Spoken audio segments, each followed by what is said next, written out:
ನಮಸ್ಕಾರ ವೀಕ್ಷಕರೇ. ಇವತ್ತಿನ ಮತ್ತೊಬ್ಬ ವಿಶೇಷ ವ್ಯಕ್ತಿಯೊಂದಿಗಿನ ಪಾಡ್ಕಾಸ್ಟ್ಗೆ ನಿಮ್ಮೆಲ್ರಿಗೂ ಸ್ವಾಗತ. ನಾನು ಸುಂದರ್.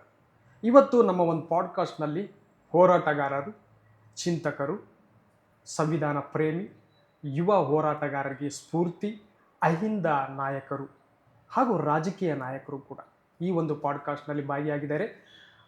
ನಾನು ಇವ್ರ ಬಗ್ಗೆ ಹೆಚ್ಚಾಗಿ ಇಂಟ್ರೊಡಕ್ಷನ್ನ ಕೊಡೋಕ್ಕೆ ಇಷ್ಟಪಡಲ್ಲ, ಯಾಕಂದರೆ ಇವರ ಹೋರಾಟದ ಹಾದಿಯನ್ನು ನಾವು ಪಾಡ್ಕಾಸ್ಟ್ನಲ್ಲಿ ತಿಳಿದುಕೊಳ್ಳೋಣ.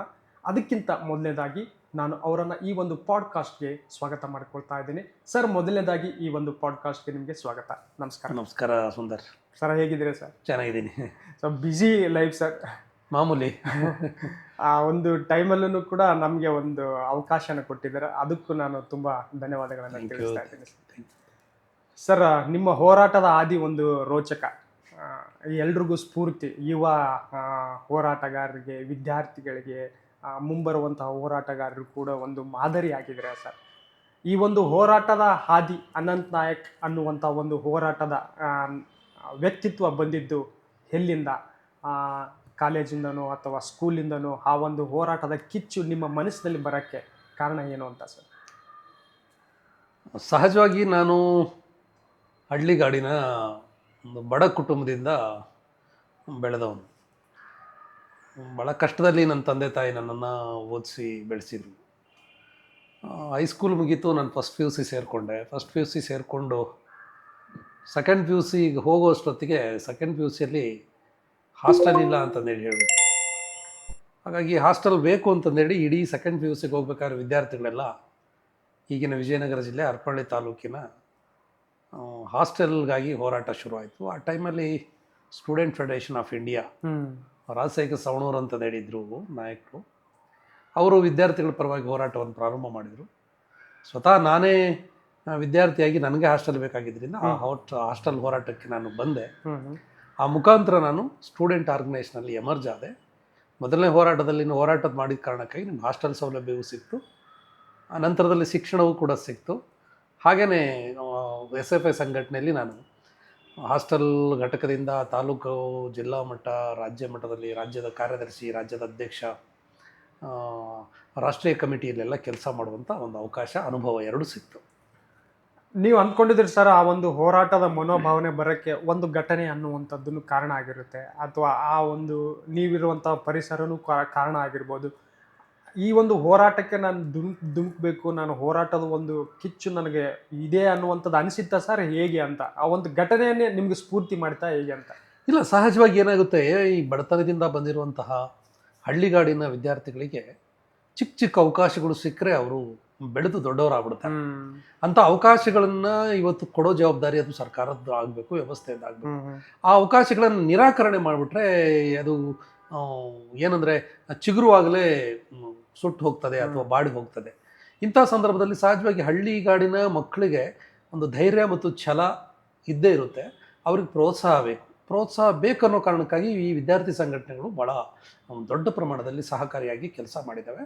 ನನ್ನ ಬದುಕಿನಲ್ಲೂ ಕೂಡ ಅದು ಭಾಳ ಮುಖ್ಯವಾಗಿ ಕೆಲಸ ಮಾಡಿದೆ. ಸಹಜವಾಗಿ ಒಂದು ಬಡತನದ ಕುಟುಂಬದಿಂದ, ನೋವಿನ ಕುಟುಂಬದಿಂದ ಬಂದಂಥವ್ರು ನನಗೆ ಕಲಿಬೇಕು, ಸಾಧಿಸ್ಬೇಕನ್ನೋಂಥ ಹಠ ಇತ್ತು. ಹಾಸ್ಟೆಲ್ ಸಿಗಲಿಲ್ಲ ಅಂದಿದ್ರೆ ನಾನು ಎಲ್ಲೋ ಯಾರ್ದೋ ಮನೇಲಿ ಜೀತ ಇರ್ಬೋದಾಗಿತ್ತೇನೋ, ಇನ್ನೆಲ್ಲೋ ಕೂಲಿಗೆ ಹೋಗ್ಬೋದಾಗಿತ್ತೇನೋ, ಇವತ್ತು ನನ್ನ ಬದುಕು ಎಲ್ಲಿರ್ತಿದ್ದು ಗೊತ್ತಿರ್ತಿರಲಿಲ್ಲ. ಆ ಹಾಸ್ಟೆಲ್ ಸಿಕ್ತು ಅನ್ನೋ ಒಂದೇ ಕಾರಣಕ್ಕಾಗಿ ನನಗೆ ಶಿಕ್ಷಣ ಸಿಕ್ತು ಅನ್ನೋ ಕಾರಣಕ್ಕಾಗಿ ಇವತ್ತು ಬದುಕಿನ ಒಂದು ದಾರಿ ಕಂಡುಕೊಳ್ಳೋದಕ್ಕೆ ಸಾಧ್ಯ ಆಗಿದೆ. ಹಾಗಾಗಿ ಅದೊಂದು ರೀತಿಯಲ್ಲಿ ನನ್ನ ಪ್ರಯತ್ನವೂ ಇದೆ. ಸೇಮ್ ಟೈಮ್ ಸಂಘಟನಾತ್ಮಕವಾಗಿ ಸಮಾಜವೂ ಕೂಡ ನನಗೆ ಅಷ್ಟೊಂದು ಅವಕಾಶಗಳನ್ನು ಕಳಿಸ್ಕೊಡ್ತಲ್ಲ, ಅದು ಕೂಡ ನಾನು ಬೆಳೆಯೋದಕ್ಕೆ, ನನ್ನ ಪ್ರಗತಿಗೆ ಸಹಕಾರಿಯಾಗಿದೆ. ಇನ್ನು ನಾನು ಸುಮ್ಮನೆ ಕೊಡಬಾರ್ದು, ನನಗೆ ಒಂದು ದಾರಿ ಸಿಕ್ತು, ನಾನಿನ್ನು ಹೋರಾಟನೇ ನನ್ನ ಗುರಿ ಅಂತ ಅನಿಸಿದ್ದು ಯಾವಾಗ ಸರ್? ಅಲ್ಲ, ಒಂದು ನನಗೆ ಅದು ಬೇಸಿಕಲಿ ನನಗೆ ಹಾಸ್ಟೆಲ್ ಸಿಕ್ತು ಅಂತಂದು ಹೇಳಿ ನಾನು ತೃಪ್ತಿ ಆಗಲಿಲ್ಲ. ಈ ನನ್ನ ರೀತಿಯಲ್ಲಿ ಇನ್ನೂ ವಿದ್ಯಾರ್ಥಿಗಳಿಗೆ ನ್ಯಾಯ ಸಿಗಬೇಕು ಅಂತಂದು ಹೇಳಿ ನಿರಂತರವಾಗಿ ಹಾಸ್ಟೆಲ್ಗಾಗಿ ಹೋರಾಟಗಳು ಮಾಡಿದ್ದೀವಿ. ಸ್ಕೂಲ್ಸ್ ಒಳ್ಳೆ ವ್ಯವಸ್ಥೆ ಬೇಕು, ಕಾಲೇಜ್ಗಳಲ್ಲಿ ಒಳ್ಳೆ ವ್ಯವಸ್ಥೆ ಬೇಕು, ಫೀಸ್ ಹೆಚ್ಚಾದಾಗಲೂ ಕೂಡ ಹೋರಾಟ ಮಾಡಿದ್ದೀವಿ, ಬಸ್ ಫೇರ್ ಹೆಚ್ಚಾದಾಗ ಹೋರಾಟ ಮಾಡಿದ್ದೀವಿ. ಇನ್ನು ವಿಶೇಷ ಏನಂತಂದರೆ, ಈ ಹೊರಗಡೆ ಕ್ಯಾಂಟೀನ್ಗಳಲ್ಲಿ ಇಡ್ಲಿಗೆ 50 ಪೈಸಾ ಬೆಲೆ ಹೆಚ್ಚಾದರೂ ಕೂಡ ಅದು ತಪ್ಪು ಅಂತಂದೇಳಿ ಹೋರಾಟವನ್ನು ನಾವು ಮಾಡ್ತಾ ಬಂದಿದ್ದೀವಿ. ಅಂದರೆ ಅನ್ಯಾಯವನ್ನು ಖಂಡಿಸುವಂಥ ಒಂದು ಧೈರ್ಯವನ್ನು ಈ ವಿದ್ಯಾರ್ಥಿ ಚಳವಳಿ ನಮಗೆ ಕೊಡ್ತು ಅನ್ನೋದು ಈ ಸಂದರ್ಭದಲ್ಲಿ ನಾನು ನೆನಪು ಮಾಡ್ಕೊಳ್ತೀನಿ. ವಿದ್ಯಾರ್ಥಿ ಚಳುವಳಿ ಅನ್ನೋದೇ ಒಂದು ಒಂದು ಒಂದು ಒಂದು ರೀತಿಯಲ್ಲಿ ಅದು ಈ ದೇಶಕ್ಕೆ ಈ ಸಮಾಜಕ್ಕೆ ಹೊಸ ನಾಯಕತ್ವವನ್ನು ಕಟ್ಟಿಕೊಡುವಂಥ ಒಂದು ಸಾಧನ. ನೀವು ಭಾರತ ದೇಶದ ಸ್ವಾತಂತ್ರ್ಯ ಚಳವಳಿ ನೋಡಿದಾಗಲೂ ಕೂಡ ದೊಡ್ಡ ಪ್ರಮಾಣದಲ್ಲಿ ವಿದ್ಯಾರ್ಥಿಗಳು ಅದರಲ್ಲಿ ತೊಡಗಿದ್ರು, ದೊಡ್ಡ ಪ್ರಮಾಣದಲ್ಲಿ. ಭಗತ್ ಸಿಂಗ್, ಚಂದ್ರಶೇಖರ್ ಆಜಾದ್ ಇವರೆಲ್ಲರೂ ಸ್ಟೂಡೆಂಟ್ ಡೇಸಲ್ಲೇ ಇವರೆಲ್ಲರೂ ಚಳವಳಿಗೆ ಬಂದಂಥವ್ರು.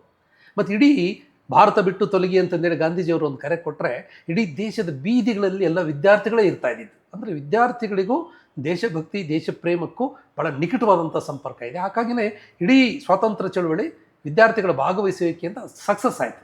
ಹಾಗಾಗಿ ಅದನ್ನು ಓದಿದಾಗ, ಅದನ್ನು ತಿಳ್ಕೊಂಡಾಗ ನಮಗೂ ಕೂಡ ನಾವು ಏನಾದರೂ ಕೊಡಬೇಕು. ಅವ್ರು ನಮಗೆ ಸ್ವಾತಂತ್ರ್ಯದನ್ನು ಕೊಟ್ಟಿದ್ದಾರೆ, ನಮಗೋಸ್ಕರ ಎಷ್ಟೋ ಜನ ಜೈಲಿಗೆ ಹೋಗಿದ್ದಾರೆ, ಲಾಠಿ ಏಟು ತಿಂದಿದ್ದಾರೆ, ಪ್ರಾಣ ಕೊಟ್ಟಿದ್ದಾರೆ, ನಮಗೋಸ್ಕರ ರಕ್ತ ಹಾರಿಸಿದ್ದಾರೆ. ನಾವು ಅಷ್ಟೆಲ್ಲ ಮಾಡೋದು ಬೇಡ, ಕನಿಷ್ಠ ಅವ್ರು ಕೊಟ್ಟಂಥ ಸ್ವಾತಂತ್ರ್ಯವನ್ನು ಮತ್ತು ಅವ್ರು ಕೊಟ್ಟಂಥ ಸಂವಿಧಾನವನ್ನು ಬಳಸ್ಕೊಂಡು ಈ ಸಮಾಜವನ್ನು ಅಭಿವೃದ್ಧಿ, ಪ್ರಗತಿ ಕಡೆ ತಗೊಂಡು ಹೋಗ್ಬೇಕು ಅನ್ನೋಂಥದ್ದನ್ನು ನಮ್ಮ ಅಧ್ಯಯನದ ಮುಖಾಂತರ ತಿಳ್ಕೊಂಡು ಇದಕ್ಕಾಗಿ ನಾನು ಅರ್ಪಣೆ ಮಾಡ್ಕೊಂಡು ಕೆಲಸ ಮಾಡಿದೆ. ಇನ್ನು ಸರ್, ಈ ಹೋರಾಟ ಅಂತ ಅಂದರೆ ಮಾತುಗಾರಿಕೆ ಭಾಳ ಪ್ರಾಮುಖ್ಯತೆ. ಯಾಕೆಂದರೆ ಎದುರಿಗಿರುವಂಥ ಒಬ್ಬ ಮನುಷ್ಯನನ್ನು ಆ ಪೊಟೆನ್ಷಿಯಲ್ ನಿಮ್ಮ ಮಾತಿನ ಒಂದು ಶೈಲಿಯಿಂದ ಅವರನ್ನು ಎಚ್ಚರಿಸುವಂಥದ್ದಾಗಲಿ, ಅವರಲ್ಲಿ ಕಾನ್ಫಿಡೆಂಟನ್ನು ಕ್ರಿಯೇಟ್ ಮಾಡುವಂಥದ್ದಾಗಿರಲಿ, ಆ ಒಂದು ಅಭ್ಯಾಸನೋ ಅಥವಾ ಆ ಒಂದು ಮಾತುಗಾರಿಕೆ ನಿಮ್ಮಲ್ಲಿ ಇದ್ದಿದ್ದಕ್ಕೆ SFI ನಿಮ್ಮನ್ನು ಕರ್ಕೊಳ್ತು ಅಥವಾ SFIಗೆ ನೀವೇ ಎಂಟ್ರಿ ಆದರು, ಹೇಗೆ ಅಂತ ಸರ್? ಇಲ್ಲ, ಅದು SFI ನನ್ನನ್ನು ಕರ್ಕೊಳ್ತು, ನಾನು SFIಗೆ ಹೋದೆ ಅನ್ನೋದಕ್ಕಿಂತ ಅವತ್ತಿನ ಸಂದರ್ಭ ಇದೆಯಲ್ಲ, ಆ ಸಂದರ್ಭವೇ ನಾನು ಮತ್ತು SFI ಒಂದು ಕಡೆ ಸೇರಿಕೊಳ್ಳೋದಕ್ಕೆ ಒಂದು ಅವಕಾಶವನ್ನು ಕೊಡ್ತು. ಮತ್ತು ಆ ಕಾರಣಕ್ಕಾಗಿಯೇ ನಾನು SFIನ ಜೊತೆಗೆ ಅಷ್ಟು ದೀರ್ಘ ವರ್ಷಗಳ ಕಾಲ ನಾನು ಪಯಣವನ್ನು ಮಾಡಿದ್ದೀನಿ. ಆ ಪಯಣದಲ್ಲಿ SFIನಿಂದ ನಾನು ತುಂಬ ಕಲ್ತಿದ್ದೀನಿ, ಸಮಾಜದಿಂದ ತುಂಬ ಕಲ್ತಿದ್ದೀನಿ. ಇನ್ನು ಬೇರೆ ಬೇರೆ ಜನರು, ಚಿಂತಕರು, ಹೋರಾಟಗಾರರು, ನಮ್ಮ ವಿರೋಧಿ ಸಿದ್ಧಾಂತವ್ರದ್ದು ಜನದ ಕಡೆಯಿಂದನೂ ಕೂಡ ಅನೇಕ ಸಲ ನಾನು ಅನೇಕ ವಿಚಾರಗಳನ್ನು ತಿಳ್ಕೊಳ್ಳೋದಕ್ಕೆ ಸಾಧ್ಯ ಆಗಿದೆ. ಅಂದರೆ ಈ ಚಳವಳಿ ಅಂದರೆ ಒಂದು ರೀತಿಯಲ್ಲಿ ಇದೊಂದು ಯೂನಿವರ್ಸಿಟಿ ಇದ್ದಂಗೆ, ಹೋರಾಟ ಅಂದರೆ ಅದೊಂದು ಯೂನಿವರ್ಸಿಟಿ ಇದ್ದಂಗೆ. ಈ ಯೂನಿವರ್ಸಿಟಿ ಒಳಗಡೆ ನಾವು ಎಲ್ಲವುದನ್ನು ಕಲಿಯೋದಕ್ಕೆ ಸಾಧ್ಯ ಆಗಿದೆ. ಅದು ನನಗೆ ಸಿಕ್ಕಿರುವಂಥ ಒಂದು ದೊಡ್ಡ ಅವಕಾಶ ಅಂತ ಭಾವಿಸಿದೆ. ವಿದ್ಯಾರ್ಥಿ ದಶೆಯಲ್ಲಿ ಇದ್ದಾಗ ಸರ್, ಈಗಿನ ಹೋರಾಟಕ್ಕೂ ನಿಮ್ಮ ಒಂದು 2000 ದಶಕದ ಒಂದು ಹೋರಾಟಕ್ಕೂ ಇರುವಂಥ ಒಂದು ವ್ಯತ್ಯಾಸ ಏನನ್ನು ಕಂಡುಕೊಂಡಿದ್ದೀರಾ ಸರ್? ನೋಡಿ, ನಾನು ವಿದ್ಯಾರ್ಥಿ ಚಳವಳಿಗೆ ಎಂಟ್ರಿ ಆಗಬೇಕಾದ್ರೆ ಸ್ವಲ್ಪ ವಿದ್ಯಾರ್ಥಿ ಚಳವಳಿಗೆ ಭಾಳ ಪೂರಕವಾದಂಥ ವಾತಾವರಣ ಇತ್ತು. ಯೂನಿವರ್ಸಿಟಿಗಳಲ್ಲಿ ಸೆನೆಟ್, ಸಿಂಡಿಕೇಟ್ ಚುನಾವಣೆಗಳು ನಡೀತಾ ಇದ್ವು. ನಾವು ನೇರವಾಗಿ ಅದರಲ್ಲಿ ಚುನಾವಣೆಯಲ್ಲಿ ಭಾಗಿಗಳಾಗ್ತಾ ಇದ್ವಿ, ಸ್ಪರ್ಧಿಸ್ತಾ ಇದ್ವಿ. ಮತ್ತು ಎಲ್ಲ ಕಾಲೇಜುಗಳಲ್ಲಿ ವಿದ್ಯಾರ್ಥಿಗಳ ಸಂಘಗಳು ಇದ್ವು. ಆ ಸಂಘಗಳ ನೇತೃತ್ವದಲ್ಲಿ ವಿದ್ಯಾರ್ಥಿಗಳು ತಮ್ಮ ಬೇಡಿಕೆಗಳನ್ನು ಈಡೇರಿಸಿಕೊಳ್ಳೋ ಪ್ರಯತ್ನಗಳನ್ನು ಮಾಡ್ತಾ ಇದ್ರು. ಎಡಪಂಥೀಯ, ಪ್ರಗತಿಪರ, ಜಾತ್ಯತೀತ, ಬಲಪಂಥೀಯ, ನಾವು ಈ ಪರಿಷ್ಕರಣವಾದಿ, ಈ ಬೇರೆ ಬೇರೆ ಹೆಸರಿನ ವಿದ್ಯಾರ್ಥಿ ಸಂಘಟನೆಗಳು ಸಕ್ರಿಯವಾಗಿ ಕ್ಯಾಂಪಸ್ಗಳಲ್ಲಿ ಕೆಲಸ ಮಾಡ್ತಾ ಇದ್ವು. ಒಂದು ರೀತಿಯಲ್ಲಿ ಆ ಕಾಲಘಟ್ಟದಲ್ಲಿ ಕ್ಯಾಂಪಸ್ ಡೆಮೋಕ್ರಸಿಗೆ ಒಂದು ಭಾಳ ಒಳ್ಳೆಯ ಅವಕಾಶ ಎಲ್ಲ ಇತ್ತು. ಆದರೆ ಕಾಲ ಕಳೆದ ನಂತರದಲ್ಲಿ ಈ ಶೈಕ್ಷಣಿಕ ನೀತಿಗಳು ಬದಲಾದವು, ತ್ರೈಮಿಸ್ಟರ್, ಸೆಮಿಸ್ಟರ್ ಸಿಸ್ಟಮ್ಗಳೆಲ್ಲ ಬಂದವು. ಆ ಮುಖಾಂತರ ವಿದ್ಯಾರ್ಥಿಗಳನ್ನು ಬರೀ ಪಠ್ಯ ಪುಸ್ತಕದ ಹುಳುವನ್ನಾಗಿ ಕಟ್ಟಿ ಹಾಕುವಂಥ ಪ್ರಯತ್ನಗಳು ನಡೆದಿದ್ರೆ ಏನಾಗಿದೆ, ಈ ವಿದ್ಯಾರ್ಥಿ ಚಳವಳಿಯ ಅಷ್ಟು ಆಕ್ಟಿವಿಟಿಗಳು ನಮಗೆ ಕಾಣಿಸಲ್ಲ. ಎರಡನೇದು, ಸಾಮಾಜಿಕ ಚಟುವಟಿಕೆಗಳು ಕೂಡ ವಿದ್ಯಾರ್ಥಿಗಳು ದೊಡ್ಡ ಪ್ರಮಾಣದಲ್ಲಿ ಇವತ್ತು ತೊಡಗಿಸ್ಕೊಳ್ತಾ ಇಲ್ಲ ಅನ್ನೋಂಥ ಬೇಸರವು ಕೂಡ ನಮ್ಮ ಎದುರುಗಡೆಗೆ ಕಾಣಿಸ್ಕೊಳ್ತಾ ಇದೆ. ಏನು ಚೇಂಜಸ್ಸನ್ನು ಬೇಕು ಸರ್ ಈಗಿನ ಒಂದು ಯುವಕರ ಹೋರಾಟದಲ್ಲಿ? ಏನು ಚೇಂಜಸ್ಸನ್ನು ಬೇಕು ಅಂತ ಹೇಳಕ್ಕೆ ಸರ್? ನೋಡಿ, ಭಾರತ ದೇಶದ ಜನಸಂಖ್ಯೆ ಅರ್ಧದಷ್ಟು ಯೂತ್ಸ್ ಇದ್ದೀವಿ, ಯುವ ಜನರಿದ್ದೀವಿ.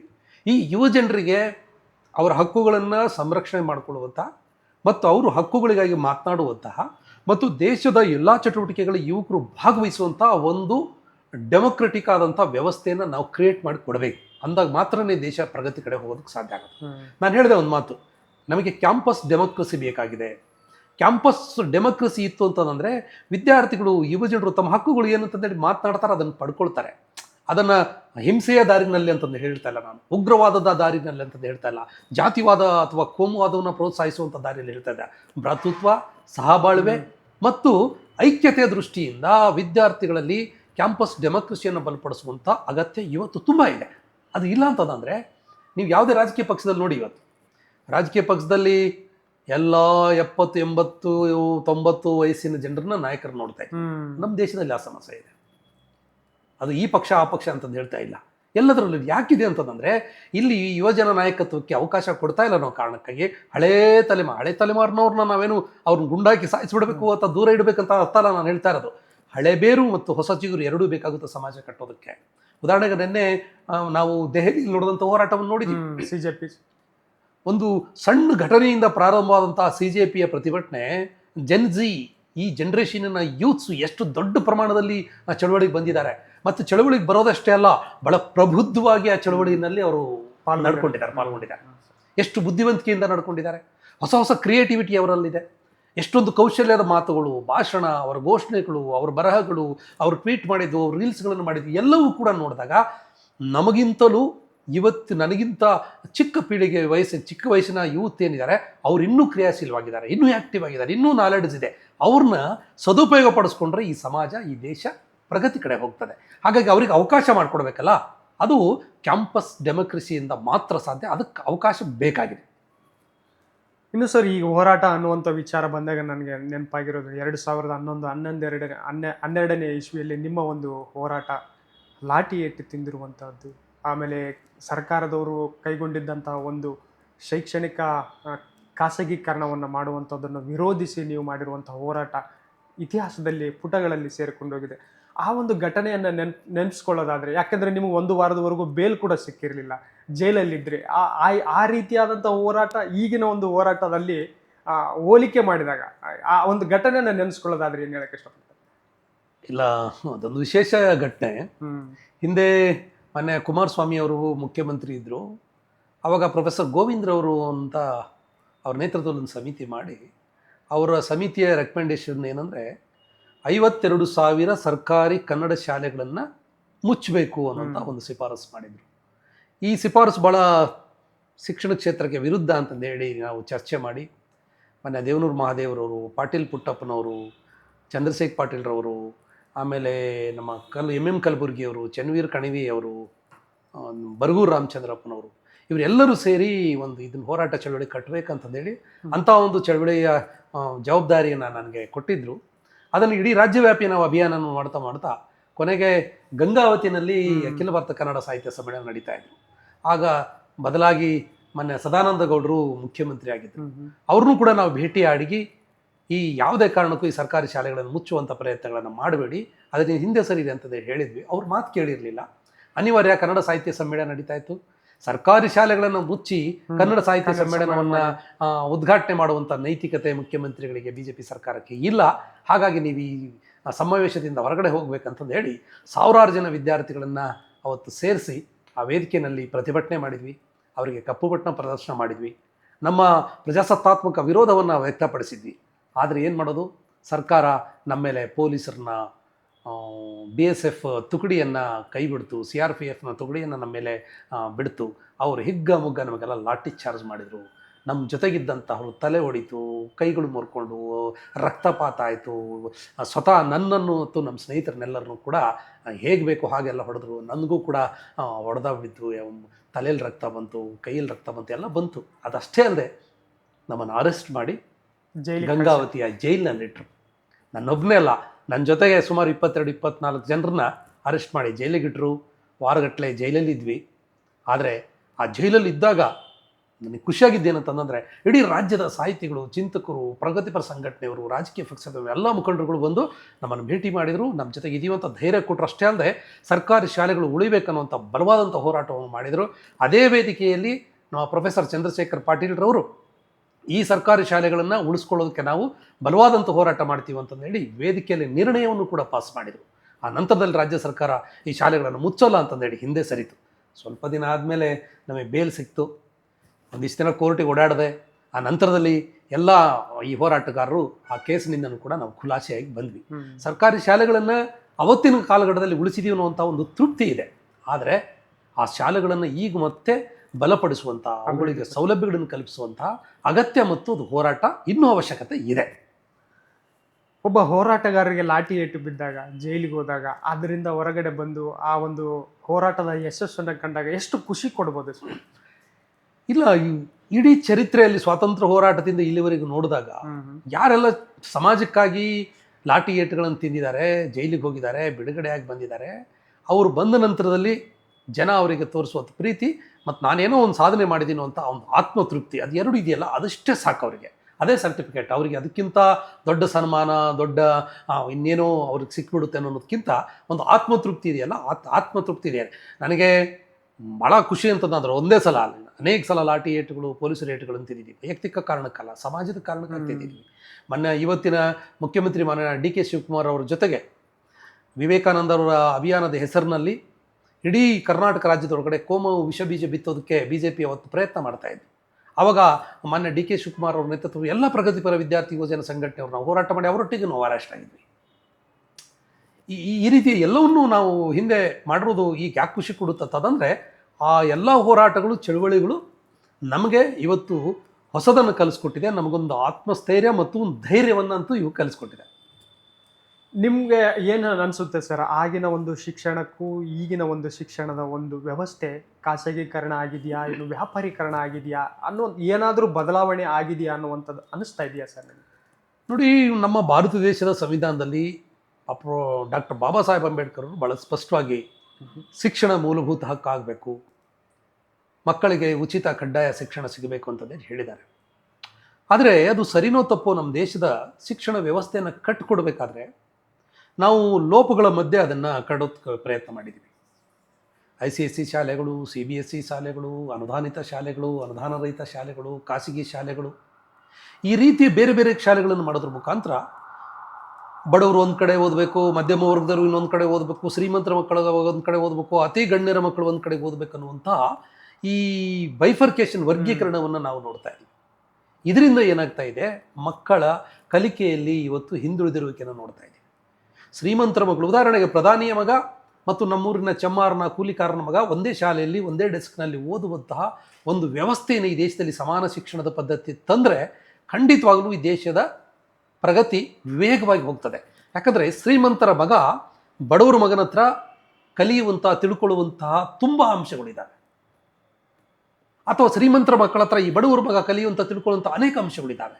ಈ ಎರಡೂ ಸಂಬಂಧಗಳನ್ನು ನಾವು ಒಟ್ಟಿಗೆ ಕೂಡಿಸ್ತೋ ಶಿಕ್ಷಣವನ್ನು ಕೊಟ್ಟರೆ ಅದು ಹೆಚ್ಚು ಲಾಭ ಆಗುತ್ತೆ. ಆದರೆ ಇವತ್ತೇನಾಗ್ತದೆ, ಇವರಿಗೆ ಬೇರೆ, ಅವರಿಗೆ ಬೇರೆ, ಅವರೇ ಒಂದು ಕಡೆ, ಇವರೇ ಒಂದು ಕಡೆ ಅನ್ನೋ ರೀತಿಯಲ್ಲಿ ಆಗಿರೋದ್ರಿಂದ ಅಸಮಾನತೆ ಇವತ್ತು ಕಾಣ್ತಾ ಇದೆ. ಈ ಅಸಮಾನತೆ ನಾಶವಾಗಿ ಒಂದು ಸಮಾನ ಶಿಕ್ಷಣ ಪದ್ಧತಿ ನಮ್ಮಲ್ಲಿ ಬಂದರೆ ಖಂಡಿತವಾಗಲೂ ಇದು ದೇಶಕ್ಕೆ ಸಹಕಾರಿಯಾಗುತ್ತೆ. ಆ ನಿಟ್ಟಿನಲ್ಲಿ ನಾವು ನೀವೆಲ್ಲರೂ ಯೋಚನೆ ಮಾಡಬೇಕು.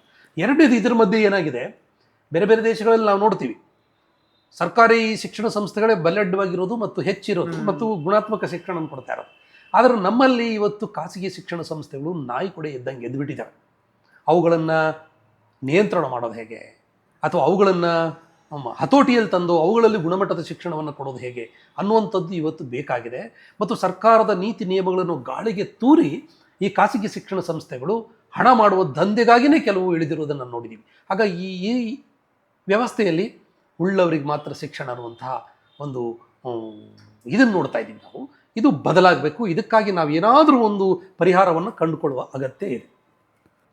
ವ್ಯವಸ್ಥೆ ಬಗ್ಗೆ ಆಗಿರ್ಬೋದು, ಕೆಲವೊಂದು ವಿಚಾರಗಳ ಬಗ್ಗೆ ಅತಿ ಹೆಚ್ಚಾಗಿ ನಿಮ್ಮನ್ನು ಕಾಡಿದಂತಹ ವಿಷಯ ಯಾವುದಾಗಿರ್ತದೆ?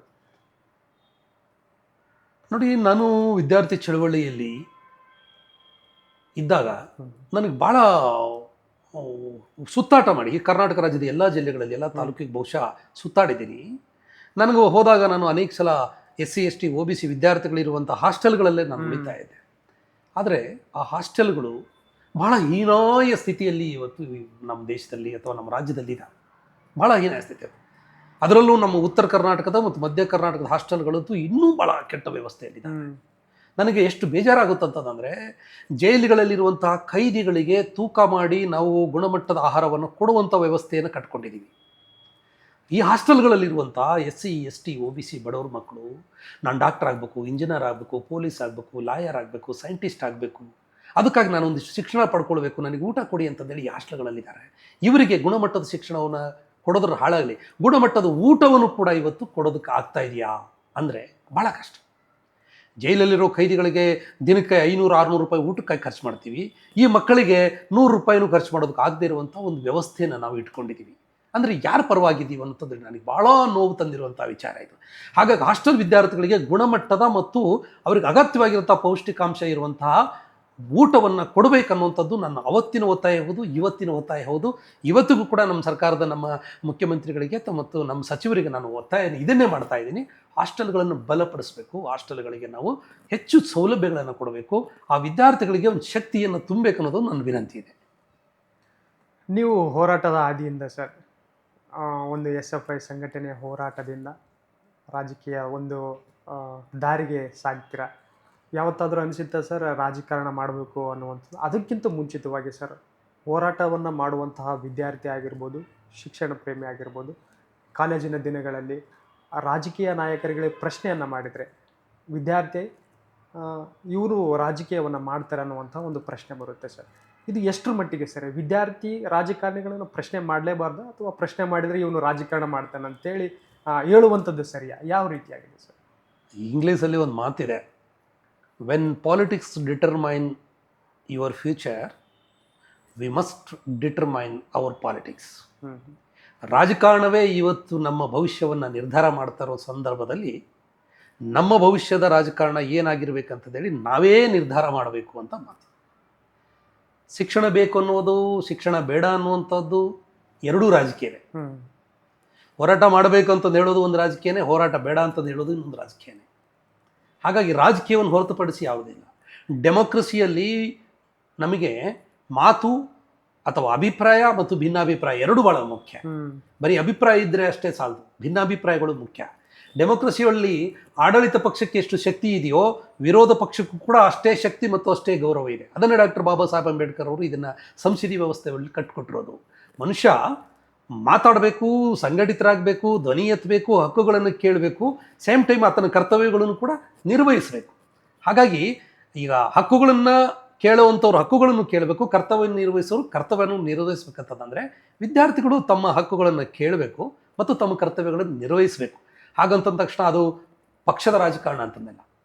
ಪಕ್ಷದ ರಾಜಕಾರಣ ನೀವು ಚುನಾವಣೆ ಬಂದಾಗ ವೋಟಿನ ಡಬ್ಬಿಗೆ ಹೋದಾಗ ನೀವು ನಿಮಗೆ ಬೇಕಾದಂಥ ಪಕ್ಷಕ್ಕೆ ವೋಟ್ ಹಾಕ್ಬೋದು. ಆದರೆ ಧ್ವನಿ ಮಾಡೋದು ಕೂಡ ರಾಜಕಾರಣವೇ. ಯಾಕಾಗಬಾರ್ದು? ನಾನು ಸ್ವಾತಂತ್ರ್ಯ ಚಳವಳಿಯಲ್ಲಿ ವಿದ್ಯಾರ್ಥಿ ಯುವ ಜನರು ಬೀದಿಗಿಳಿದು ಹೋರಾಟ ಮಾಡಲಿಲ್ಲ ಅಂದರೆ ಬ್ರಿಟಿಷರಿಗೆ ಏನಾಗ್ತಾಯಿತ್ತು? ಪ್ರಶ್ನೆ ಮಾಡಿಲ್ಲ, ನಾವಿನ್ನೂ ಗುಲಾಮರಾಗಿರ್ತೀವಿ ಇನ್ನೂ ಎಷ್ಟೋ ವರ್ಷಗಳು. ಹೌದಲ್ವಾ? ಎಷ್ಟೊಂದು ಜನ ತ್ಯಾಗ, ಇಡೀ ನೀವು ದೇಶದ ಚರಿತ್ರೆ ನೋಡ್ಕೊ ಬನ್ನಿ. ಬಾಬಾ ಸಾಹೇಬ್ ಅಂಬೇಡ್ಕರ್ರಿಂದ ಹಿಡಿದು ಗಾಂಧಿ, ನೆಹರು, ಸುಭಾಷ್ ಚಂದ್ರ, ಭಗತ್ ಸಿಂಗ್ ಇವರೆಲ್ಲರೂ ಕೂಡ ವಿದ್ಯಾವಂತರು, ಕಲಿತರು ಅನ್ನೋ ಕಾರಣಕ್ಕಾಗಿಯೇ ಈ ಚಳವಳಿ ಬರೋಕ್ಕೆ ಸಾಧ್ಯ ಆಗಿದೆ. ಪ್ರಶ್ನೆ ಮಾಡಿದ್ರು ಅನ್ನೋ ಕಾರಣಕ್ಕಾಗಿಯೇ ಈ ದೇಶಕ್ಕೆ ನ್ಯಾಯ ಸಿಕ್ಕಿರೋದು.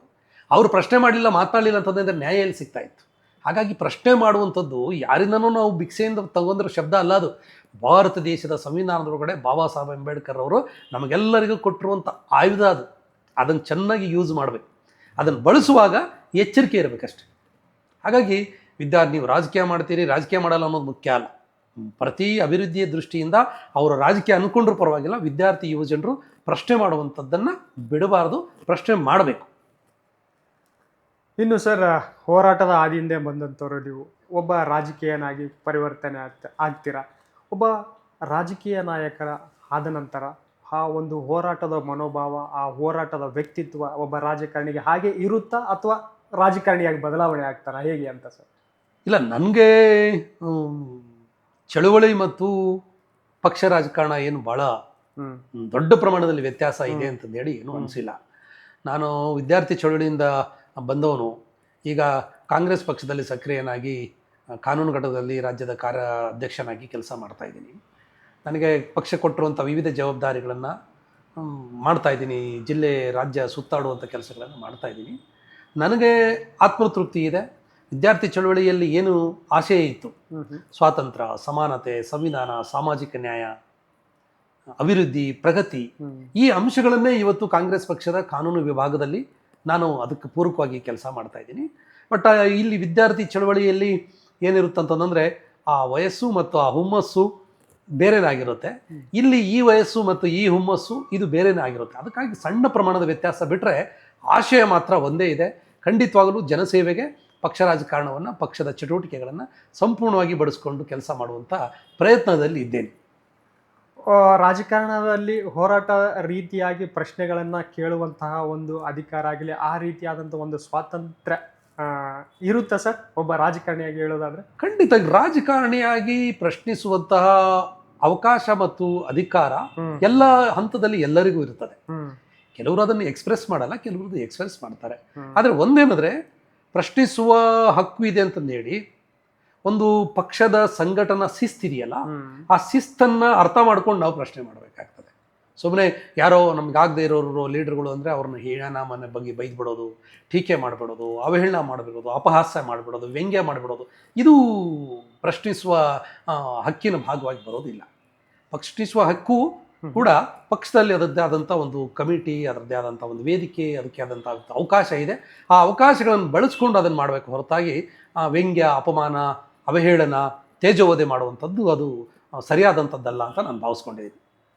ಇನ್ನು ಸರ್, ರಾಜಕೀಯ ಅಂತೇಳಿ ಬಂದಾಗ ಅಧಿಕಾರ ಇರುತ್ತೆ, ಆಮೇಲೆ ಸಿದ್ಧಾಂತ ಇರುತ್ತೆ. ಇವೆರಡರಲ್ಲಿ ಸಿದ್ಧಾಂತ, ಅಧಿಕಾರ, ಇವೆರಡರಲ್ಲಿ ಯಾವುದು ಬಲಿಷ್ಠ ಅಥವಾ ಯಾವುದು ಅಪಾಯಕಾರಿ ಸರ್? ಇಲ್ಲಿ ಪಕ್ಷ ರಾಜಕಾರಣದಲ್ಲಿ ಸಿದ್ಧಾಂತ ಮತ್ತು ಅಧಿಕಾರ ಎರಡೂ ಮುಖ್ಯನೇ. ಸೇಮ್ ಟೈಮ್ ಆ ಎರಡನ್ನೂ ಮೀರಿದಂಥದ್ದು ಒಂದು ಬದ್ಧತೆ. ಆ ಬದ್ಧತೆಯು ಕೂಡ ಬಹಳ ಮುಖ್ಯನೇ. ನಿಮಗೆ ಪಕ್ಷದ ಸಿದ್ಧಾಂತ ನೀವು ಒಪ್ಕೊಂಡಿದ್ದೀರಿ ಅಂತಂದರೆ, ಆ ಬದ್ಧತೆ ನಿಮ್ಮ ಒಳಗಡೆ ಇತ್ತು ಅಂತಂದರೆ, ಅಧಿಕಾರ ನಿಮ್ಮನ್ನು ಹುಡ್ಕೊಂಡು ಬರ್ಬೋದು, ಟೈಮ್ ತಗೊಳ್ಬೋದು, ಬರ್ಬೋದು. ಆದರೆ ಅಧಿಕಾರಕ್ಕಾಗಿಯೇ ನಾನು ಪಕ್ಷ ರಾಜಕಾರಣದಲ್ಲಿ ಇದ್ದೀನಿ ಅಂತ ಹೇಳುವಂಥದ್ದು ಸರಿ ಅಂತದ್ದಲ್ಲ. ನೀವೊಂದು ಸಿದ್ಧಾಂತಕ್ಕಾಗಿ ಬದುಕಿರೋರು, ಆ ಬದ್ಧತೆಗಾಗಿ ಬದುಕಿರೋರಿಗೆ ಅಧಿಕಾರ ಎಷ್ಟು ಜನ ಕೊಡೋಕ್ಕಾಗುತ್ತೆ? 224 ಜನರನ್ನೇ MLA ಮಾಡೋಕ್ಕಾಗೋದು, ಹೌದಲ್ವಾ?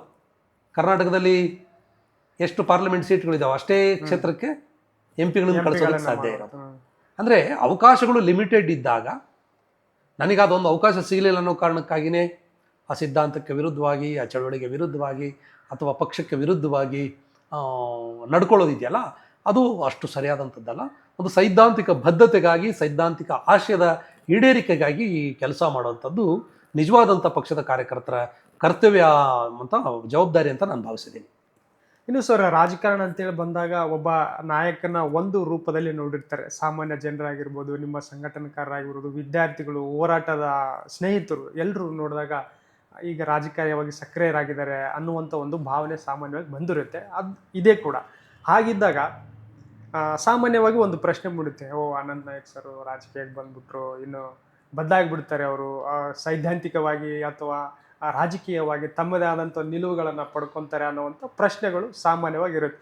ಈ ರೀತಿಯಾದ ಪ್ರಶ್ನೆಗಳು ನಿಮಗೆ ಬಂದಿದೆಯಾ ಸರ್, ಅಥವಾ ನೀವು ಒಬ್ಬ ಹೋರಾಟಗಾರ ಆಗಿದ್ದೀರಾ ಅಥವಾ ಹಾಗೇ ಇದ್ದೀರಾ, ಹೇಗೆ ಅಂತ ಸರ್? ನಾನು ಈಗ ಪಕ್ಷ ರಾಜಕಾರಣದ ಸಕ್ರಿಯ ಚಟುವಟಿಕೆಯಲ್ಲಿ ಇದ್ದೀನಿ.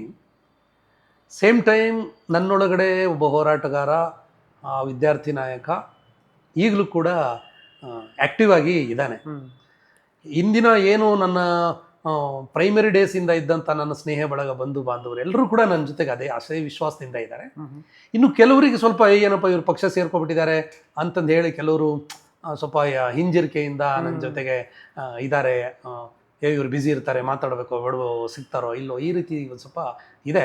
ಆದರೆ ಯಾವತ್ತಾದರೂ ಅನಂತ್ ನಾಯಕ್ನೇ ಎಲ್ಲರೂ ಒಟ್ಟಿಗೆ ಮುಕ್ತವಾಗಿ ನನಗೆಲ್ಲ ಅವಕಾಶ ಸಿಕ್ಕಾಗಿಲ್ಲ ಅವ್ರನ್ನ ಭೇಟಿ ಮಾಡ್ತೀನಿ, ಅವ್ರ ಜೊತೆ ಸಮಾಲೋಚನೆ ಮಾಡ್ತೀನಿ, ನಾನೇ ಅವ್ರನ್ನ ಹುಡ್ಕೊಂಡು ಹೋಗ್ತೀನಿ. ಅಥವಾ ನಾನಿದ್ದ ಕಡೆ ನನ್ನ ಗೆಳೆಯರು ಎಷ್ಟೋ ಜನ ಪಾರ್ಟಿ ಆಫೀಸಿಗೆ ಬರ್ತಾರೆ, ನನ್ನ ಆಫೀಸಿಗೆ ಬರ್ತಾರೆ, ಸಾರ್ವಜನಿಕ ವೇದಿಕೆಗಳಲ್ಲಿ ನಾನು ಇದ್ದಾಗ ಬಂದು ಮಾತನಾಡಿಸ್ತಾರೆ. ಯಾವ ಜಿಲ್ಲೆ ಯಾವ ಹೋದ್ರೂ ಕೂಡ ಎಲ್ಲ ಜಿಲ್ಲೆಗಳಲ್ಲಿ ನನಗೆ ಸ್ನೇಹಿತ ಒಡನಾಡಿಗಳು ಎಲ್ಲ ಇದ್ದೇ ಇದ್ದಾರೆ. ನಾನು ನಿಮ್ಮ ಜೊತೆ ವಿದ್ಯಾರ್ಥಿ ಸಂಘಟನೆಯಲ್ಲಿದ್ದೆ, ನಿಮ್ಮ ಜೊತೆ ಯುವಜನ ಸಂಘಟನೆಯಲ್ಲಿದ್ದೆ, ನಾನು ನಿಮ್ಮ ಜೊತೆ ಹಾಡು ಹೇಳಿದ್ದೆ, ನಾನು ನಿಮ್ಮ ಜೊತೆಗೆ ಇದು ಮಾಡಿದ್ದೆ, ಅದು ಮಾಡಿದ್ದೆ ಅಂತ ಎಲ್ಲ ಹೇಳ್ತಾರೆ. ಆ ಸಂತೋಷದಿಂದ ಅವ್ರ ಜೊತೆ ಕಳೀತೀನಿ. ಈಗಲೂ ಕೂಡ ಅವರೆಲ್ಲರಿಗೂ ಕೂಡ ನಾನು ವಿನಂತಿ ಮಾಡೋದೇನೆಂದರೆ, ಬನ್ನಿ ನೀವೆಲ್ಲ ಸೇರಿ ಸಮಾಜಕ್ಕಾಗಿ ಇನ್ನೂ ಕೆಲಸ ಮಾಡೋದು ಅವಶ್ಯಕತೆ ಇದೆ. ಪಕ್ಷದ ಹೆಸರಲ್ಲಿ ಮಾಡೋದಕ್ಕೆ ಸಾಧ್ಯ ಇರೋ ಕೆಲಸಗಳನ್ನು ಪಕ್ಷದ ವೇದಿಕೆಯಿಂದನೇ ಕೆಲಸ ಮಾಡೋಣ, ಮತ್ತು ಸಾಮಾಜಿಕ ಸಂಘಟನೆಗಳ ಹೆಸರಲ್ಲಿ ಮಾಡೋ ಕೆಲಸಗಳನ್ನು ಸಾಮಾಜಿಕ ಸಂಘಟನೆಗಳ ಹೆಸರಲ್ಲಿ ನೀವೆಲ್ಲರೂ ಸೇರ್ಕೊಂಡು ಮಾಡೋಣ. ಎಲ್ಲರೂ ಆಸೆ ಏನಂದರೆ ಸಮಾಜವನ್ನು, ರಾಜ್ಯವನ್ನು ಪ್ರಗತಿ ಮತ್ತು ಅಭಿವೃದ್ಧಿ ಕಡೆ ತಗೊಂಡು ಹೋಗುವಂಥ ಒಂದು ಕೆಲಸ. ಈ ಕೆಲಸದಲ್ಲಿ ನೀವು ಸೇರಿದರೆ ಇನ್ನೂ ಶಕ್ತಿ ಹೆಚ್ಚಾಗುತ್ತೆ. ಬನ್ನಿ ಎಲ್ಲೂ ಕೆಲಸ ಮಾಡೋಣ. ಇನ್ನು ಸರ್, ಕೆಲವೊಂದು ವಿಚಾರಗಳಲ್ಲಿ ಈ ಎಲೆಕ್ಷನ್ ಅಂತ ಬಂದಿರೋದು, ರಾಜಕೀಯ ಅಂತೇಳಂತ ಬಂದಾಗ ಸೈದ್ಧಾಂತಿಕವಾಗಿ ರಾಜಕೀಯವಾಗಿ ಒಂದಷ್ಟು ಒಪ್ಪಂದಗಳಾಗಿರ್ಬೋದು, ಸೈದ್ಧಾಂತಿಕವಾಗಿ ಸಮಾಲೋಚನೆ ಮಾಡಿಕೊಂಡು ಕಾಂಪ್ರಮೈಸ್ ಅನ್ನುವಂಥದ್ದು ಬೇಕಾಗುತ್ತೆ. ಇದನ್ನು ಸೈದ್ಧಾಂತಿಕವಾಗಿ ಒಪ್ಪುವಂಥದ್ದು ಆಗಿರುತ್ತಾ ಅಥವಾ ಒಪ್ಕೋಬಾರ್ದ ಸರ್ ಅಂತ? ಅಂದರೆ ರಾಜಕೀಯವಾಗಿ ಸೈದ್ಧಾಂತಿಕವಾಗಿ ಕೆಲವೊಂದು ಸಿಚುವೇಶನ್ಗಳನ್ನು ಎಕ್ಸೆಪ್ಟ್ ಮಾಡ್ಕೋಬೇಕಾ, ಹೇಗೆ ಅಂತ ಸರ್? ಅಲ್ಲ, ಇದನ್ನು ನಾವು ಒಪ್ಪಂದ ಮಾಡ್ಕೊಂಡಿರೋರು ಯಾರು, ಏನು, ಯಾವ ವಿಷಯದ ಮೇಲೆ ಅನ್ನೋದ್ರ ಮೇಲೆ ಬಂದಿರ್ತದೆ. ಆದರೆ ಏನೇ ಒಪ್ಪಂದಗಳಾದರೂ ಕೂಡ ಯಾವುದೇ ಒಪ್ಪಂದಗಳನ್ನು ನೀವು ಯಾವುದೋ ಅಗ್ರಿಮೆಂಟ್ ಪೇಪರ್ನಲ್ಲಿ ಸೈನ್ ಮಾಡ್ಕೊಳ್ಳೋದಕ್ಕೆ ಆಗೋದಿಲ್ಲ. ಯಾರೋ ಒಬ್ರು ಲೀಡರ್ಗಳು ನೀನು ನಮ್ಮ ಪಾರ್ಟಿಗೆ ಬರಪ್ಪ, ನಿನಗೇನೋ ಒಂದು ಒಳಗೆ ಅವಕಾಶ ಕೊಡ್ತೀವಿ, ಎಲ್ಲೋ ಒಂದು ಕಂಟೆಸ್ಟ್ ಮಾಡೋದಕ್ಕೆ ಅವಕಾಶ ಕ್ರಿಯೇಟ್ ಮಾಡಿಕೊಡ್ತೀವಿ ಅಂತಂದು ಹೇಳಿ ಯಾರಿಗೂ ಹೇಳಿರ್ಬೋದು, ಹೇಳಿದವರಿಗೂ ಮತ್ತು ಅದನ್ನು ಕೇಳಿಸ್ಕೊಂಡವ್ರಿಗೆ ಸಂಬಂಧಪಟ್ಟಂಥ ವಿಚಾರ. ಅದಕ್ಕೂ ಮೀರಿ ನಾನು ಹೇಳೋದು ಅಂಥ ಸಾಧ್ಯತೆಗಳು ಹೆಚ್ಚಿದಾವೆ. ಸೇಮ್ ಟೈಮ್ ಪಕ್ಷದ ನಿಲುವುಗಳು, ಪಕ್ಷದ ಸಿದ್ಧಾಂತ ಇದೆ. ಆ ಸಿದ್ಧಾಂತಕ್ಕೆ ಒಪ್ಪಿತವಾಗಿಯೇ ಪ್ರತಿಯೊಬ್ಬರು ಕೆಲಸ ಮಾಡಬೇಕಾಗುತ್ತೆ. ಅದು ಪಕ್ಷದ ಒಬ್ಬ ಸಾಮಾನ್ಯ ಕಾರ್ಯಕರ್ತನಿಗೂ ಮತ್ತು ಪಕ್ಷದ ಒಬ್ಬ ರಾಷ್ಟ್ರೀಯ ಮಟ್ಟದ ನೇತಾರನಿಗೂ ಇರುವಂಥ ಅವಕಾಶ ಸಮಾನವಾದಂಥ ಅವಕಾಶ. ಆ ಅವಕಾಶಕ್ಕಾಗಿ ಎಲ್ಲರೂ ಕೆಲಸ ಮಾಡಬೇಕಾಗುತ್ತೆ. ಸೇಮ್ ಟೈಮ್ ಪಕ್ಷವು ಕೂಡ ಕೆಲಸ ಮಾಡಿದಂಥವ್ರು ಎಲ್ಲರನ್ನ ಗುರುತಿಸಿ ಅವರಿಗೆ ಪಂಕ್ತಿಗೆ ತಗೊಂಡು ಹೋಗುವಂಥ, ಅವರಿಗೆ ಬಡ್ತಿ ಮುಂಬಡ್ತಿಯನ್ನು ಕೊಡುವಂಥ ಕೆಲಸಗಳನ್ನು ಮಾಡಬೇಕಾಗುತ್ತೆ ಅಂತ ನನ್ನ ಭಾವನೆ. ಇನ್ನು ಸರ್, ರಾಜಕೀಯವಾಗಿ ಕೆಲವೊಂದು ವಿಚಾರಗಳಾಗಿರ್ಬೋದು, ಘಟನೆಗಳು, ಕೆಲವೊಂದು ಪಾಲಿಸೀಸ್ಗಳು, ಆಮೇಲೆ ಸಾಮಾಜಿಕವಾಗಿ ಆಗುವಂತಹ ವಿಚಾರಗಳ ಬಗ್ಗೆ ನಿಮ್ಮ ಮನಸ್ಸಿಗೆ ಇಲ್ಲ ಇದು ನನ್ನ ಮನಸ್ಸು ಒಪ್ಕೊಳ್ತಾ ಇಲ್ಲ, ಇದು ನನಗೆ ಯಾಕೋ ಇಷ್ಟ ಇಲ್ಲ ಅನ್ನುವಂಥ ಒಂದು ಸಂದರ್ಭ, ಸಿಚುವೇಶನ್ ಕ್ರಿಯೇಟ್ ಆಗಿದ್ದು ಇದೆಯಾ ಸರ್? ಯಾವುದಾದ್ರೂ ಒಂದು ವಿಚಾರಕ್ಕೆ ಇಲ್ಲ ಇದು ನನಗೆ ಒಪ್ಪಿಗೆ ಆಗ್ತಾ ಇಲ್ಲ ಯಾಕೋ ಸರ್ಕಾರದ ಈ ನಿರ್ಣಯಗಳು, ಈ ನಿರ್ಧಾರ ಅನ್ನುವಂಥದ್ದು ಯಾವುದಾದ್ರೂ ಇದೆಯಾ? ಸರ್ಕಾರದ ನಿರ್ಣಯಗಳು ಏನಾಗುತ್ತೆ, ವಿಧಾನಸಭೆಯಲ್ಲಿ ಕೆಲವು ಸಲ ನೀತಿಗಳನ್ನು ತರಬೇಕಾದ್ರೆ ಅಲ್ಲಿ ಇರುವಂಥ ಎಲ್ಲ ಸದಸ್ಯರ ಅವರೆಲ್ಲರ ಅಭಿಪ್ರಾಯಗಳನ್ನು ತಗೊಂಡು ಕಾನೂನುಗಳನ್ನೆಲ್ಲವನ್ನು ಮಾಡ್ತಾರೆ. ಕಾನೂನುಗಳನ್ನು ಮಾಡಿದಾಗ ಅದನ್ನು ಪರಾಮರ್ಶೆ ಮಾಡುವಂಥದ್ದಕ್ಕೆ ವೇದಿಕೆ ಇದೆ, ಅದರಲ್ಲಿ ಚರ್ಚೆ ಆಗ್ತದೆ. ಆದರೆ ಬಹುತೇಕ ಸಲ ಪಕ್ಷ ಏನಿದೆ ನಿರ್ಧಾರಗಳು ಸರ್ಕಾರದ ಮಟ್ಟದಲ್ಲಿ ಬರಬೇಕಂದ್ರೆ ಅದಕ್ಕೆ ಮುಂಚಿತವಾಗಿ ಪಕ್ಷವು ಕೂಡ ಸಮಾಲೋಚನೆ ಮಾಡಿ ಅದನ್ನು ಮಾಡಿದರೆ ಖಂಡಿತವಾಗ್ಲೂ ನಾವು ಸಕ್ಸಸ್ ಆಗ್ತಾ ಬಂದಿದ್ದೀವಿ. ಅನೇಕ ತೀರ್ಮಾನಗಳು ಆ ರೀತಿಯಲ್ಲಿ ಒಳ್ಳೆಯ ತೀರ್ಮಾನಗಳು ಆಗಿದ್ದಾವೆ. ನನಗೇನಂತ ಮುಜುಗರ ತಂದಿರೋ ಘಟನೆಗಳಂತೂ ಕಾಣಿಸ್ಕೊಂಡಿಲ್ಲ. ಇನ್ನು ಸಂವಿಧಾನ ಸರ್, ನಿಮ್ಮ ಒಂದು ಧೈರ್ಯ, ಶಕ್ತಿ, ನಿಮ್ಮ ಹೋರಾಟದ ಹಾದಿಗೆ ಒಂದು ಕತ್ತಿ ಇದ್ದಾಗೆ ಸರ್. ಸಂವಿಧಾನನ ಅತಿ ಹೆಚ್ಚಾಗಿ ಪ್ರೀತಿಸುವಂತಹ ವ್ಯಕ್ತಿ, ಈ ಸಂವಿಧಾನದ ಬಗ್ಗೆ ನಿಮ್ಮ ಒಂದು ಮಾತಿನಲ್ಲಿ ಹೇಳೋದಾದರೆ ಎಷ್ಟು ಪ್ರೀತಿಸ್ತೀರಿ ಸರ್ ಅಂತ? ನೋಡಿ, ಭಾರತ ದೇಶದಲ್ಲಿ 6,000ಕ್ಕೂ ಹೆಚ್ಚು ಜಾತಿಗಳಿದ್ದಾವೆ, ಧರ್ಮಗಳು, ಬುಡಕಟ್ಟುಗಳು, ಆಚರಣೆಗಳು, ನಂಬಿಕೆಗಳು, ಇಷ್ಟೊಂದು ಜನ ಸಂಸ್ಕೃತಿ ನಮ್ಮದು. ಇಷ್ಟೊಂದು ಬ್ಯೂಟಿಫುಲ್ ಆಗಿರುವಂಥ ಈ ದೇಶವನ್ನು ಶತಮಾನಗಳ ಕಾಲ ಆ ರಾಜರು, ಮಹಾರಾಜರಂತ ಹೇಳ್ಕೊಂಡವಂಥವ್ರು, ಪುರೋಹಿತರು ಅಂತ ಹೇಳ್ಕೊಂಡವರು, ಪಂಡಿತರು, ಜ್ಯೋತಿಷಿ ಅಂತ ಹೇಳ್ಕೊಂಡವರು, ಅಥವಾ ಹೊರಗಡೆಯಿಂದ ಬಂದಂತಹ ಈ ಬ್ರಿಟಿಷರು, ಈ ಮೊಘಲರು, ಈ ಯಾರೋ ಇವರೆಲ್ಲ ಸೇರಿಕೊಂಡು ಇಡೀ ದೇಶದ ಅಂದರೆ ಭಾರತದ ಒಂದು ಮೂಲ ನಿವಾಸಿ ಪರಂಪರೆಯನ್ನು ನಾಶ ಮಾಡಿಬಿಟ್ಟಿದ್ರು. ಇಲ್ಲಿ ನಾನೊಬ್ಬ ಪ್ರಧಾನಿ, ನೀನೊಬ್ಬ ಪ್ರಧಾನಿ, ನಾನು ರಾಜ, ನೀನು ರಾಜ ಅಂತಂದು ಹೇಳಿಕೊಳ್ಳುವಂಥ ಒಂದು ಈ ವ್ಯವಸ್ಥೆ ಇತ್ತಲ್ಲ, ಭಾಳ ಈ ದೇಶಕ್ಕೆ ನಷ್ಟವನ್ನು ಮಾಡಿತ್ತು. ಆದರೆ ನಮಗೆಲ್ಲ ಸಂತೋಷ ಪಡಬೇಕು, ಎಲ್ಲರೂ ಒಟ್ಟಿಗೆ ತರುವಂತಹ ಒಂದು ನಡೆದ ಸ್ವಾತಂತ್ರ್ಯ ಹೋರಾಟ ಇದೆಯಲ್ಲ, ಅದು ಸ್ವಾತಂತ್ರ್ಯ ಹೋರಾಟ ಒಂದು ಶಕ್ತಿಯನ್ನು ಕೊಡ್ತು.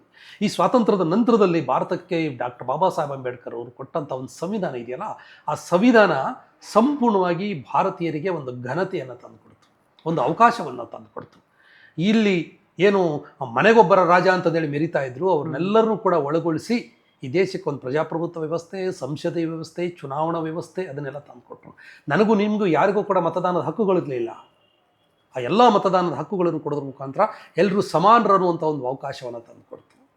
ನೀರು ಮುಟ್ಟಬಾರ್ದು, ಕೇರಿಗೆ ಮುಟ್ಟಬಾರ್ದು, ಬೀದಿಗಳಲ್ಲಿ ಓಡಾಡಬಾರ್ದು, ಅಗ್ರಹಾರಗಳಲ್ಲಿ ತಿರುಗಾಡಬಾರ್ದು, ದೇವಸ್ಥಾನಕ್ಕೆ ಹೋಗಬಾರ್ದು, ನಮಸ್ಕಾರ ಮಾಡಬಾರ್ದು ಅನ್ನುವಂಥ ಒಂದು ಈ ಸಂಸ್ಕೃತಿ, ಕೆಟ್ಟ ಅನಿಷ್ಟ ಪದ್ಧತಿಗಳನ್ನು, ತಾರತಮ್ಯವನ್ನು ಏನು ಇಲ್ಲಿತ್ತು, ಇವನ್ನೆಲ್ಲವನ್ನು ಸಂವಿಧಾನ ನಾಶ ಮಾಡಿಸುವಂಥ ತೀರ್ಮಾನವನ್ನು ಮಾಡಿತು. ಮಹಿಳೆಯರಿಗೆ ಘನತೆ, ದಲಿತರು, ಬುಡಕಟ್ಟು, ಹಿಂದುಳಿದವರಿಗೆ ಘನತೆ, ಎಲ್ಲರಿಗೂ ಸಮಾನವಾದಂಥ ಅವಕಾಶಗಳನ್ನು ಇದು ಕೊಡ್ತು. ಅಷ್ಟೇ ಅಲ್ಲದೆ ಕೃಷಿ, ಕೈಗಾರಿಕೆ, ಅಭಿವೃದ್ಧಿಯನ್ನು ಮಾಡುವಂತಹ ಅವಕಾಶಗಳನ್ನು ಸಂವಿಧಾನದ ಮುಖಾಂತರ ಕೊಟ್ಟು ಇದು ಎಲ್ಲವನ್ನು ಸಿಕ್ಕಿದೆ ಅನ್ನೋ ಕಾರಣಕ್ಕಾಗಿಯೇ ನಮ್ಮ ದೇಶ ಇವತ್ತು ಜಗತ್ತಿನ ಎದುರುಗಡೆ ತಲೆ ಎತ್ತಿ ನಿಲ್ಲೋದಕ್ಕೆ ಸಾಧ್ಯ ಆಗಿತ್ತು. ಅದು ಸಾಧ್ಯ ಆಗಿದ್ದೇ ಡಾಕ್ಟರ್ ಬಾಬಾ ಸಾಹೇಬ್ ಅವರು ಕೊಟ್ಟಿರುವಂಥ ಸಂವಿಧಾನದಿಂದ. ಈ ಸಂವಿಧಾನವನ್ನು ನಾವು ರಕ್ಷಣೆ ಮಾಡಿದರೆ ಅದು ಇಡೀ ದೇಶವನ್ನು ರಕ್ಷಣೆ ಮಾಡ್ತದೆ. ಸಂವಿಧಾನವನ್ನು ರಕ್ಷಣೆ ಮಾಡಿದರೆ ಅದು ಇಡೀ ದೇಶವನ್ನು ಪ್ರಗತಿ ಕಡೆ ತಗೊಂಡು ಹೋಗ್ತದೆ. ಸಂವಿಧಾನದ ರಕ್ಷಣೆ ಅಂತಂದರೆ ನನಗೂ ನಿನಗೂ ಅವರಿಗೂ ಎಲ್ಲರಿಗೂ ಅವಕಾಶಗಳು ಅಂತ ಅರ್ಥ. ನನಗೂ ನಿನಗೂ ಎಲ್ಲರಿಗೂ ಅವಕಾಶ ಕೊಟ್ಟಿರುವಂತಹ ಒಂದು ಸಾಮಾಜಿಕ ನ್ಯಾಯ ಎತ್ತಿಡುವಂಥ ಈ ಸಂವಿಧಾನವನ್ನು ಇವತ್ತಿಗೂ ಕೆಲವರು ಒಪ್ಕೊಳ್ತಾ ಇದ್ದಾರೆ. ಕೆಲವರೇ ನಾವು ಬಂದಿರೋದೇ ಸಂವಿಧಾನ ವಿರೋಧ ಮಾಡೋದಕ್ಕೆ, ಸಂವಿಧಾನ ತಿದ್ದುಪಡಿ ಮಾಡೋದಕ್ಕಂತಂದು ಹೇಳ್ತವ್ರೆ. ಸಂವಿಧಾನದ ಬುಕ್ಸ್ ತಗೊಂಡೋಗಿ ಪಾರ್ಲಿಮೆಂಟಿನ ಬೀದಿಗಳಲ್ಲಿ ಬೆಂಕಿ ಹಾಕಿ ಸುಡ್ತಾ ಇದ್ದಾರೆ. ನಾವು ಸಂವಿಧಾನವನ್ನು ಮುಂದಿನ ಚುನಾವಣೆಯಲ್ಲಿ ತಿದ್ದುಪಡಿ ಮಾಡಿಬಿಡ್ತೀವಿ, ತಿರಸ್ಕಾರ ಮಾಡಿಬಿಡ್ತೀವಿ, ಅದನ್ನು ರದ್ದು ಮಾಡಿಬಿಡ್ತೀವಿ ಅಂತಂದೇಳಿ ಉಡಾಫೆ ಮಾತುಗಳನ್ನು ಇವತ್ತಿಗೂ ಆಡ್ತಾ ಇರೋರು ನಮ್ಮ ಮಧ್ಯೆ ನೋಡ್ತಾ ಇದ್ದೀವಿ. ಆದರೆ ಸೇಮ್ ಟೈಮ್ ಸಂವಿಧಾನವೇ ನಮ್ಮ ಘನತೆ ಅಂತಂದು ಹೇಳ್ಕೊಂಡು ಸಂವಿಧಾನಕ್ಕಾಗಿ ಬದುಕ್ತಾ ಇರುವಂತಹ ಕೋಟಿ ಕೋಟಿ ಕೋಟಿ ಜನ ಈ ದೇಶದಲ್ಲಿ ಇದ್ದಾರೆ. ಆ ಕೋಟಿ ಜನರ ಆಸ್ತಿ ಇದೆಯಲ್ಲ, ಈ ಸಂವಿಧಾನವನ್ನು ರಕ್ಷಣೆ ಮಾಡಿಕೊಂಡ್ರೆ ದೇಶ ಪ್ರಗತಿಗೆ ಹೊರಡುತ್ತದೆ. ಹಾಗಾಗಿ ನಾನೊಬ್ಬ ಕಾರ್ಯಕರ್ತನಾಗಿ ಸಂವಿಧಾನ ರಕ್ಷಣೆಯ ಕೆಲಸದಲ್ಲಿ ತೊಡಗಿದ್ದೀನಿ. ಆ ಬಗ್ಗೆ ನನಗೆ ಹೆಮ್ಮೆ ಇದೆ. ಸಂವಿಧಾನವನ್ನು ನಾವು ಸೆಲೆಬ್ರೇಟ್ ಮಾಡ್ತಾ ಇದ್ದೀವ ಸರ್, ಅದಕ್ಕೆ ತಕ್ಕನಾಗಿ ನಡೀತಾ ಇದ್ದೀವ. ಸಂವಿಧಾನದ ಪರವಾಗಿ ಯಾವ ರೀತಿಯಾದಂತಹ ಒಂದು ಕಾರ್ಯಚಟುವಟಿಕೆಗಳು ನಡೀತಾ ಇದೆ ಅಂತೇಳಿ ಸರ್? ಇಲ್ಲ, ಭಾಳ ನಾವು ಸಂತೋಷ ಪಡಬೇಕಾಗಿರೋದೇನೆಂದರೆ, ಅನೇಕ ರಾಜ್ಯ ಸರ್ಕಾರಗಳು ಕೂಡ ಸಂವಿಧಾನದ ಆಶಯಗಳನ್ನು ಈಡೇರಿಸೋದಕ್ಕೆ ಇವತ್ತು ದೊಡ್ಡ ಪ್ರಮಾಣದಲ್ಲಿ ಕೆಲಸ ಮಾಡ್ತಾರೆ. ಜನ ಚಳುವಳಿಗಳು, SC ST OBC ಮೈನಾರಿಟಿ, ಮೂಲ ನಿವಾಸಿ, ಬಹುಜನ, ಬಂಡಾಯ, ಸಾಂಸ್ಕೃತಿಕ ಸಂಘ ಸಂಸ್ಥೆಗಳು ಎಲ್ಲವೂ ಕೂಡ ಸಂವಿಧಾನದ ರಕ್ಷಣೆಗೆ ಕೆಲಸ ಮಾಡ್ತಾ ಇದ್ದಾವೆ. ಸ್ವಯಂ ಪ್ರೇರಿತವಾಗಿ ಯುವಕರು ಕೆಲಸ ಮಾಡ್ತಾ ಇದ್ದಾರೆ. ಉದಾಹರಣೆಗೆ ಕರ್ನಾಟಕ ರಾಜ್ಯ ಸರ್ಕಾರ ಕಳೆದ ವರ್ಷ ಪ್ರತಿ ಶಾಲೆಗಳಲ್ಲಿ ಸಂವಿಧಾನದ ಪೀಠಿಕೆಯನ್ನು ಓದಿಸುವಂಥ ಒಂದು ಕಾರ್ಯಕ್ರಮವನ್ನು ಮಾಡುತ್ತೆ. ಭಾಳ ಅದ್ಭುತವಾದಂಥ ಕಾರ್ಯಕ್ರಮ. ರಾಷ್ಟ್ರೀಯ ಕಾನೂನು ಶಾಲೆಯವರು ಅಂಬೇಡ್ಕರ್ ವಿಚಾರ ಇಟ್ಕೊಂಡು ಸಂವಿಧಾನದ ಆಶಯಗಳನ್ನು ಇಡೀ ರಾಜ್ಯವ್ಯಾಪಿ ಅಭಿಯಾನ ಮಾಡಿದರು. ರಾಜ್ಯ ಸರ್ಕಾರವೇ ಬೆಂಗಳೂರಿನ ಅರಮನೆ ಮೈದಾನದಲ್ಲಿ ಸಂವಿಧಾನದ ಹಬ್ಬದಂಥ ಒಂದು ಕಾರ್ಯಕ್ರಮವನ್ನು ಮಾಡಿದರು. ಹಾಗೆಯೇ ಬೇರೆ ಬೇರೆ ರಾಜ್ಯಗಳು ಕೂಡ ಇದನ್ನೆಲ್ಲವನ್ನೂ ಮಾಡ್ತಾ ಇದ್ದಾವೆ. ಇವತ್ತು ಸಂವಿಧಾನದ ಬಗ್ಗೆ ಜನಕ್ಕೆ ಜಾಗೃತಿ ಬರ್ತಾ ಇದೆ ಮತ್ತು ಸಂವಿಧಾನದ ಬಗ್ಗೆ ಗೌರವ ಬರ್ತಾ ಇದೆ. ಸಂವಿಧಾನ ಅದು ನಮ್ಮ ಗ್ರಂಥ, ನಾವು ಅದನ್ನು ಪ್ರೊಟೆಕ್ಟ್ ಮಾಡಿದರೆ ಈ ದೇಶ ಸಂರಕ್ಷಣೆ ಕಡೆ ಹೋಗ್ತದೆ ಅನ್ನುವಂಥ ಆ ಒಂದು ಭಾವನೆ ಜನಕ್ಕೆ ಬಂದಿರೋದ್ರಿಂದ ಜನತೆಯೇ ಅದನ್ನು ರಕ್ಷಣೆ ಮಾಡೋ ಜವಾಬ್ದಾರಿಯಲ್ಲಿ ಕೆಲಸ ಮಾಡ್ತಾ ಇದೆ. ಇನ್ನು ಸರ್, ಸಂವಿಧಾನ ಅಂದಕ್ಷಣ ಕೆಲವೊಂದಿಷ್ಟು ಜನ ವಿರೋಧ ಮಾತಾಡುವಂಥವ್ರು ಸಂವಿಧಾನದಿಂದ ಏನು ಬರ್ತಾ ಇದೆ ಅನ್ನುವಂಥದ್ದು ವಿಚಾರ ಆಗಿರ್ಬೋದು. ಈ ಒಂದು ಸಂವಿಧಾನಕ್ಕೆ ಅಪಾಯ ರಾಜಕಾರಣದಿಂದ ಬರುತ್ತೋ ಅಥವಾ ಅಜ್ಞಾನದಿಂದ ಬರುತ್ತೋ, ಸಮಾಜದಿಂದ ಬರ್ತಾ ಇದೆಯೋ, ಯಾವುದರಿಂದ ಅತಿ ಹೆಚ್ಚಾಗಿ ಒಂದು ವಿರೋಧವನ್ನು ವ್ಯಕ್ತ ಆಗ್ತದೆ ಅಂತ ಹೇಳಿ? ನೋಡಿ, ಸಂವಿಧಾನವನ್ನು ಯಾರು ವಿರೋಧ ಮಾಡ್ತಾ ಇದ್ದಾರೆ? ಒಂದು ಪುರೋಹಿತರು, ಜ್ಯೋತಿಷಿಗಳು, ತಾರತಮ್ಯ ಮಾಡ್ಕೊಂಬಂದಂಥ ಮಠಮಾನ್ಯಗಳು, ಜಾತಿ ಶ್ರೇಷ್ಠತೆ, ನಾವು ಮಾತ್ರ ಶ್ರೇಷ್ಠರು ಅಂತದ್ದು ಹೇಳಿಕೊಂಡು ಬಂದಂಥ ಮನುವಾದ, ಈ ಪರಂಪರೆಯವರು ವಿರೋಧ ಮಾಡ್ತಾ ಬಂದಿದ್ದಾರೆ. ಹಿಂದೆ ಶಿಕ್ಷಣ ಮತ್ತು ಅವಕಾಶಗಳು ಎಲ್ಲವೂ ಇದ್ದಿದ್ದು ಬ್ರಾಹ್ಮಣರಿಗೆ ಮಾತಾನೆ. ಮೊದಲು ಕರ್ನಾಟಕ ರಾಜ್ಯದೊಳಗಡೆ ಮೀಸಲಾತಿ ಹೋರಾಟ ಪ್ರಾರಂಭ ಮಾಡಿದ್ದು ಮೈಸೂರು ಪ್ರಾಂತದಲ್ಲಿರುವಂಥ ಬ್ರಾಹ್ಮಣರು. ಬರೀ ತಮಿಳುನಾಡಿನ ಬ್ರಾಹ್ಮಣರಿಗೆ ಮೈಸೂರು ರಾಜ್ಯದಲ್ಲಿ ಅವಕಾಶ ಇದೆ, ಕರ್ನಾಟಕದ ಬ್ರಾಹ್ಮಣರಿಗೂ ಕೂಡ ಅವಕಾಶ ಕೊಡಿ ಅಂತ ಅವರು ಹೋರಾಟ ಮಾಡಿದರು.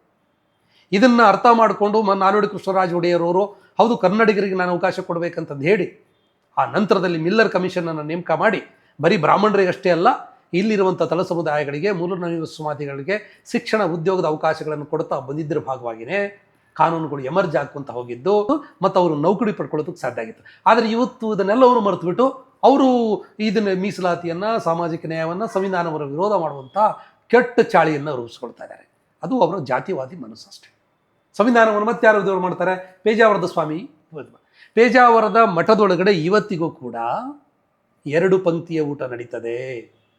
ಬ್ರಾಹ್ಮಣರಿಗೆ ಒಂದು ಸಾಲಿನಲ್ಲಿ ಕೂರಿಸಿ ಊಟ ಹಾಕ್ತಾರೆ, ಬ್ರಾಹ್ಮಣರೇತರರು ಇನ್ಯಾರು ಶೂದ್ರ ಸಮುದಾಯಗಳಿದೆ ಅವ್ರ ಮುಂದೊಂದು ಕಡೆ ಊಟ ಮಾಡಾಕ್ತಾರೆ. ಇವತ್ತಿಗೂ ಅಲ್ಲಿ ಸಮಾನತೆ ಇಲ್ಲ. ಅವರು ಸಂವಿಧಾನವನ್ನು ವಿರೋಧ ಮಾಡಲೇಬೇಕು. ಅನಂತಕುಮಾರ್ ಹೆಗಡೆಯವರು BJPಯ MP ಆಗಿ ಕೆಲಸ ಮಾಡಿದರು. ನಾವು ಬಂದಿರೋದೇ ಸಂವಿಧಾನವನ್ನು ಬದಲಾವಣೆ ಮಾಡೋದಕ್ಕೆ ಅಂತೇಳಿ ಪಾರ್ಲಿಮೆಂಟಲ್ಲಿ ಭಾಷಣ ಮಾಡಿದ್ರು. ಅವರು ಜನ ಬುದ್ಧಿ ಕಲಿಸಿ ಇವತ್ತು ಅವ್ರನ್ನ ಮೂಲೆ ಗುಂಪು ಮಾಡಿರ್ಬೋದು, ಅದು ಬೇರೆ ಪ್ರಶ್ನೆ. ಆದರೆ ಮೂಲ ಎಲ್ಲಿ? BJP ಅವರ ಮೂಲ. CT ರವಿ ಅವರು ಇತ್ತೀಚೆಗೆ ಒಂದು ಹೇಳಿಕೆ ಕೊಟ್ಟರು. ಏನಂತ? ನಾವು ಅಧಿಕಾರದಲ್ಲಿ ಇರಲಿಲ್ಲ, ನಾವು ಅಧಿಕಾರದಲ್ಲಿ ಇರದಂಥ ಸಂದರ್ಭದಲ್ಲಿ ಅಂಬೇಡ್ಕರ್ ಅವರು ಸಂವಿಧಾನವನ್ನು ಬರೆದ್ರು, ಅಂದರೆ ನಾವಿದ್ದಿದ್ರೆ ಸಂವಿಧಾನ ಬರೆಯೋದಕ್ಕೆ ಅವ್ರಿಗೆ ಅವಕಾಶ ಕೊಡ್ತಾ ಇರಲಿಲ್ಲ ಅಂತ ಹೇಳಿದ್ರು. ಸೊ ಸಂವಿಧಾನದ ಮೇಲೆ ಅವರಿಗಿರುವಂತಹ ಒಂದು ಅಸಹನೆಯನ್ನು ಆ ಮುಖಾಂತರ ತೋರಿಸ್ಕೊಟ್ರು. ಸಾಧ್ವಿ ಪ್ರಜ್ಞಾ ಸಿಂಗ್ ಅಥವಾ BJPಯ ಸಾಲು ಜನ, ಸಂಘ ಪರಿವಾರದ RSSನ ಸಾಲು ಜನ ಯಾಕೆ ಇದನ್ನು ವಿರೋಧ ಮಾಡ್ತಾರೆ ಅಂದರೆ ಅವರು ಸಂವಿಧಾನ ಸಮಾನತೆ ಅವಕಾಶಗಳನ್ನು ಕೊಟ್ಟಿದೆ ಅನ್ನೋದಕ್ಕೆ ಅವ್ರಿಗೆ ಇಷ್ಟ ಇಲ್ಲ. ನಿನ್ನೆ ಸ್ವಾತಂತ್ರ್ಯ ದಿನಾಚರಣೆ ಮಾಡಿದ್ದೀವಿ ನಾವು. ಸ್ವಾತಂತ್ರ್ಯ ಬಂದು 52 ವರ್ಷಗಳವರೆಗೆ RSSನ ಕೇಂದ್ರ ಕಚೇರಿ ನಾಗ್ಪುರದ ಕಟ್ಟಡದ ಮೇಲೆ ಸಂವಿಧಾನದ ನಮ್ಮ ತ್ರಿವರ್ಣ ಧ್ವಜವನ್ನು ಹಾರಿಸಿರಲಿಲ್ಲ. ಅದನ್ನು ಹಾರಿಸ್ತೀವಿ ಅಂತಂದೇಳಿ ಹೋದಂಥ 3 ಜನ ಯುವಜನರ ಮೇಲೆ ಕೇಸ್ ಆಗಿ ಅರೆಸ್ಟ್ ಮಾಡಿ ಜೈಲಿಗೆ ಕಳಿಸಿದ್ರು. ಆ ಯುವಕರು ಜೈಲಿಗೆ ಓಡಾಡಿ ಜಾಮೀನು ತಗೊಂಡು ಆ ನಂತರದಲ್ಲಿ ನಾವು ದೇಶ ಪ್ರೇಮಿಗಳು ಅಂತಂದೇಳಿ ನ್ಯಾಯಾಲಯದಿಂದ ಖುಲಾಸೆಯಾಗಿ ಹೊರಗಡೆ ಬಂದರು. ನಿನ್ನೆ ಮೋಹನ್ ಭಾಗವತ್ ಅವರು ತಿರಂಗ ಧ್ವಜ ಹಾರಿಸಿದ್ದಾರೆ. BJPಯವರು ಘರ್ ತಿರಂಗ ಅಂತಂದೇಳಿ ಇವತ್ತು ನಮಗೆ ದೇಶ ಪ್ರೇಮದ ಪಾಠಗಳನ್ನು ಮಾಡ್ತಾ ಇದ್ದಾರೆ. ಅವರ ಒಡಲೊಳಗಡೆ ದೇಶ ಪ್ರೇಮ ಇಲ್ಲ. ಅವರ ಎದೆ ಒಳಗಡೆ ಸಂವಿಧಾನ ಇಲ್ಲ, ಅವ್ರ ಒಳಗಡೆ ತಾರತಮ್ಯ ಇದೆ. ಈಗ ಜನ ಪ್ರಶ್ನೆ ಮಾಡ್ತಾ ಇರೋದ್ರಿಂದ ನಾವು ಸಂವಿಧಾನದ ಪರ, ನಾವು ತಿರಂಗ ಪರ, ನಾವು ತಿರುವಣ ಧ್ವಜ ಪರ, ನಾವು ದೇಶ ಪ್ರೇಮಿಗಳು ಅನ್ನುವಂತಹ ಈ ಡೋಂಗಿ ನಾಯಕತ್ವವನ್ನು ಪ್ರದರ್ಶನ ಮಾಡೋ ಕೆಲಸಗಳನ್ನು ಅವರು ಮಾಡ್ತಾ ಇದ್ದಾರೆ ಅಷ್ಟೇ.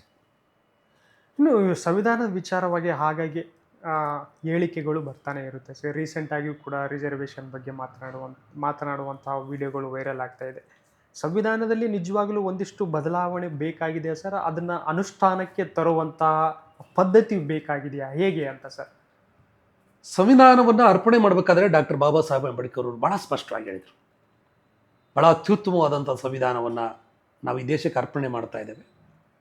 ಈ ಸಂವಿಧಾನವನ್ನು ಜಾರಿ ಮಾಡುವಾಗ ನಾವು ಹೆಚ್ಚು ಜಾಗರೂಕತೆಯಿಂದ, ಜವಾಬ್ದಾರಿಯಿಂದ ಇದನ್ನು ಮಾಡಬೇಕಾಗುತ್ತೆ ಅನ್ನುವಂಥ ಆಶಯವನ್ನು ಅವರು ವ್ಯಕ್ತಪಡಿಸಿದರು. ಇವತ್ತು ಆ ನಿಟ್ಟಿನಲ್ಲಿನೇ ಅನೇಕ ಜನಪರವಾದಂಥ ಕಾನೂನುಗಳನ್ನು ದೇಶ ಮಟ್ಟದಲ್ಲಿ, ರಾಜ್ಯ ಮಟ್ಟದಲ್ಲಿ ನಾವು ತರೋದಕ್ಕೆ ಸಾಧ್ಯ ಆಗಿದೆ. ಇನ್ನು ಕಾನೂನುಗಳು ತರೋದಕ್ಕೆ ಸಂವಿಧಾನದಲ್ಲಿ ಅವಕಾಶ ಇದೆ, ಸಂವಿಧಾನ ಅದಕ್ಕೆ ಅವಕಾಶ ಮಾಡಿಕೊಟ್ಟಿದೆ. ಅದನ್ನು ಬಳಸ್ಕೊಂಡು, ಸಂವಿಧಾನವನ್ನು ಉಪಯೋಗಿಸ್ಕೊಂಡು ಹೊಸ ಯೋಜನೆಗಳನ್ನು, ನೀತಿಗಳನ್ನು, ಕಾನೂನುಗಳನ್ನು, ಕಾಯ್ದೆಗಳನ್ನು ತಂದು ಪ್ರಗತಿ ಕಡೆ ತಗೊಂಡೋದ್ರೆ ಅವಕಾಶಗಳಿದ್ದಾವೆ. ಆ ನಿಟ್ಟಿನಲ್ಲಿ ನಮ್ಮನ್ನು ಆಳ್ತಾ ಇರುವಂಥ ಸರ್ಕಾರಗಳು, ನಾಯಕತ್ವ ಜವಾಬ್ದಾರಿಯಿಂದ ಆ ಕೆಲಸಗಳನ್ನು ಮಾಡಬೇಕಾಗಿದೆ ಅಷ್ಟೇ. ಅದು ಈಗಿರುವಂಥ ನಾಯಕರ ಮಧ್ಯೆ ಇರುವ ಸಮಸ್ಯೆ, ಸಂವಿಧಾನದ ಸಮಸ್ಯೆ ಅಲ್ಲ. ಕೆಲವರು ಅದನ್ನು ಸಂವಿಧಾನದ ಸಮಸ್ಯೆ ಅಂತಂದೇಳಿ ತೋರಿಸ್ತಾರೆ, ಅದು ತಪ್ಪದು. ಸಂವಿಧಾನದಲ್ಲಿ ಪ್ರಗತಿಗೆ ಪೂರಕವಾಗಿರುವಂಥ ಎಲ್ಲ ಅವಕಾಶಗಳು, ಅಂಶಗಳು ಅದರಲ್ಲಿ ಇದ್ದಾವೆ ಸರ್. ಇನ್ನು ಪ್ರಾಂಪ್ಟಾಗಿ ಕೇಳೋದಾದರೆ, ಈ BJP ಅವರಾಗಿರ್ಬೋದು, ಕಾಂಗ್ರೆಸ್ ಅವರಾಗಿರ್ಬೋದು, ಬೇರೆ ಪಕ್ಷದವರು, ಕಾಂಗ್ರೆಸ್ ಅವರು ಇಲ್ಲ ಸಂವಿಧಾನ ವಿರೋಧಿ ಆದಂಥ ಕಾರ್ಯಕ್ರಮಗಳನ್ನು ಮಾಡ್ತಾರಂತೆ ಕಾಂಗ್ರೆಸ್ ಅಂತ, ಅದು BJP ಅವರು ಇಲ್ಲ ನಾವು ಸಂವಿಧಾನಾತ್ಮಕವಾಗಿಯೇ ಸಂವಿಧಾನ ಇಟ್ಕೊಂಡೇ ಕೆಲಸವನ್ನು ಮಾಡ್ತೀವಿ ಅಂತ. ನಿಜವಾಗ್ಲೂ ಸಂವಿಧಾನ ವಿರೋಧವಾಗಿರುವಂತಹ ಕಾರ್ಯಗಳನ್ನು BJP ಅವರು ಮಾಡ್ತಾರಾ, ಅಥವಾ ಕಾಂಗ್ರೆಸ್ ಇದನ್ನು ಎನ್ಕ್ಯಾಶ್ ಆಗಿ ಮಾಡ್ಕೊತಾ ಇದೆಯಾ, ಹೇಗೆ ಅಂತ ಸರ್? ಇಲ್ಲ ನೋಡಿ, BJP ಅವರಿಗೆ ಸಂವಿಧಾನದ ಮೇಲೆ ಗೌರವ ಇಲ್ಲ. First point, it's fact sir, ಅದು 100%. ಯಾಕಿಲ್ಲ ಅಂತಂದರೆ, ನಿಮಗೆ ನೋಡಿ, ಈಗ ಇಡೀ ದೇಶ ಮಟ್ಟದಲ್ಲಿ SIR ವಿಶೇಷ ಮತ ಪರಿಷ್ಕರಣೆ ಅಂತ ಒಂದು ಮಾಡ್ತಾ ಇದ್ದಾರೆ. ಪ್ರತಿ 10 ವರ್ಷಕ್ಕೊಂದ್ಸಲ ಜನಗಣತಿ ಹೇಗಾಗ್ತದೆ ಹಂಗೆ ಮತ ಪರಿಷ್ಕರಣೆ ಕೆಲಸ ಆಗ್ತಾ ಇತ್ತು. ಆದರೆ ಇವರು 2 ಅವಧಿಯಲ್ಲಿ ಇವರು ಮಾಡಿಲ್ಲ. ಯಾಕೆ ಮಾಡಿಲ್ಲ ಅಂತ ಅವ್ರ ಹತ್ರ ಉತ್ತರ ಇಲ್ಲ. ಈಗ ಮಾಡೋದಕ್ಕೆ ಹೋಗಿದ್ದಾರೆ. ಯಾವುದೋ ಒಂದು ಸ್ಪೆಲ್ಲಿಂಗ್ ಮಿಸ್ಟೇಕ್ ಇತ್ತು, ಮನೆ ಬಾಡಿಗೆ ಬೇರೆ ಕಡೆ ಮಾಡ್ಕೊಂಡಿದ್ದಾರೆ, ಎಲ್ಲೇ ವಲಸೆ ಹೋಗಿದ್ದಾರೆ ಅನ್ನೋ ಕಾರಣಕ್ಕಾಗಿ ಆ ಎಲ್ಲ ಮತದಾರರನ್ನ ಟಾರ್ಗೆಟ್ ಮಾಡಿ ವೋಟರ್ ಲಿಸ್ಟ್ನಿಂದ ಡಿಲೀಟ್ ಮಾಡೋ ಕೆಲಸಗಳನ್ನು ಮಾಡ್ತಾರೆ. ಭಾರತ ದೇಶದ ನಾಗರಿಕರಿಗೆ ಮತದಾನದ ಹಕ್ಕನ್ನು ಕೊಟ್ಟಿದ್ದು ಕಾಂಗ್ರೆಸ್. ಯುವ ಜನರಿಗೆ ಮತದಾನದ ಹಕ್ಕುಗಳನ್ನು ಕೊಡಬೇಕಂತಂದೇಳಿ ರಾಹುಲ್ ಗಾಂಧಿ ತೀರ್ಮಾನ ಮಾಡಿದ್ದು, ಯುವ ಜನರಿಗೆ ಹಕ್ಕುಗಳು 18 ವರ್ಷದವರಿಗೆ ಹಕ್ಕು ಕೊಟ್ಟಿದ್ದು ಕಾಂಗ್ರೆಸ್.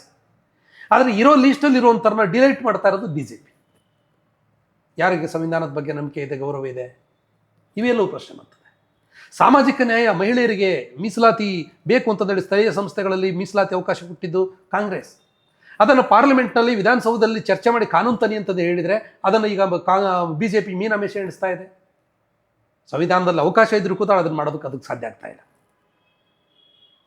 ಮೀಸಲಾತಿ ಇಡೀ ದೇಶದ ಎಲ್ಲ SC ST OBC ಸಮುದಾಯಗಳು ಎಷ್ಟು ನೋವನ್ನು ಅನುಭವಿಸ್ತಾ ಇದ್ದಾವೆ. ಆ ಮೀಸಲಾತಿಯನ್ನು ಹೆಚ್ಚಳ ಮಾಡಿ ಅಂತಂದೇಳಿ ಇಷ್ಟು ದೊಡ್ಡ ಪ್ರಮಾಣದಲ್ಲಿ ಕೂಗಿದೆ. ಮೀಸಲಾತಿಯನ್ನು ಹೆಚ್ಚಳ ಮಾಡೋದಕ್ಕೆ ಆಗದೆ, ಇದಕ್ಕೆ ಅವಕಾಶ ಇಲ್ಲ ಅಂತಂದೇಳಿ ಕುಂಟು ನೆಪಗಳನ್ನು ಇವತ್ತು BJP ಕೇಂದ್ರ ಸರ್ಕಾರ ಹೇಳ್ತಾನೆ ಬರ್ತಾ ಇದೆ. ಇವರಿಗೆ ಸಂವಿಧಾನದ ಬಗ್ಗೆ ಗೌರವ ಇಲ್ಲ, ಸಂವಿಧಾನದ ಬಗ್ಗೆ ನಂಬಿಕೆ ಇಲ್ಲ.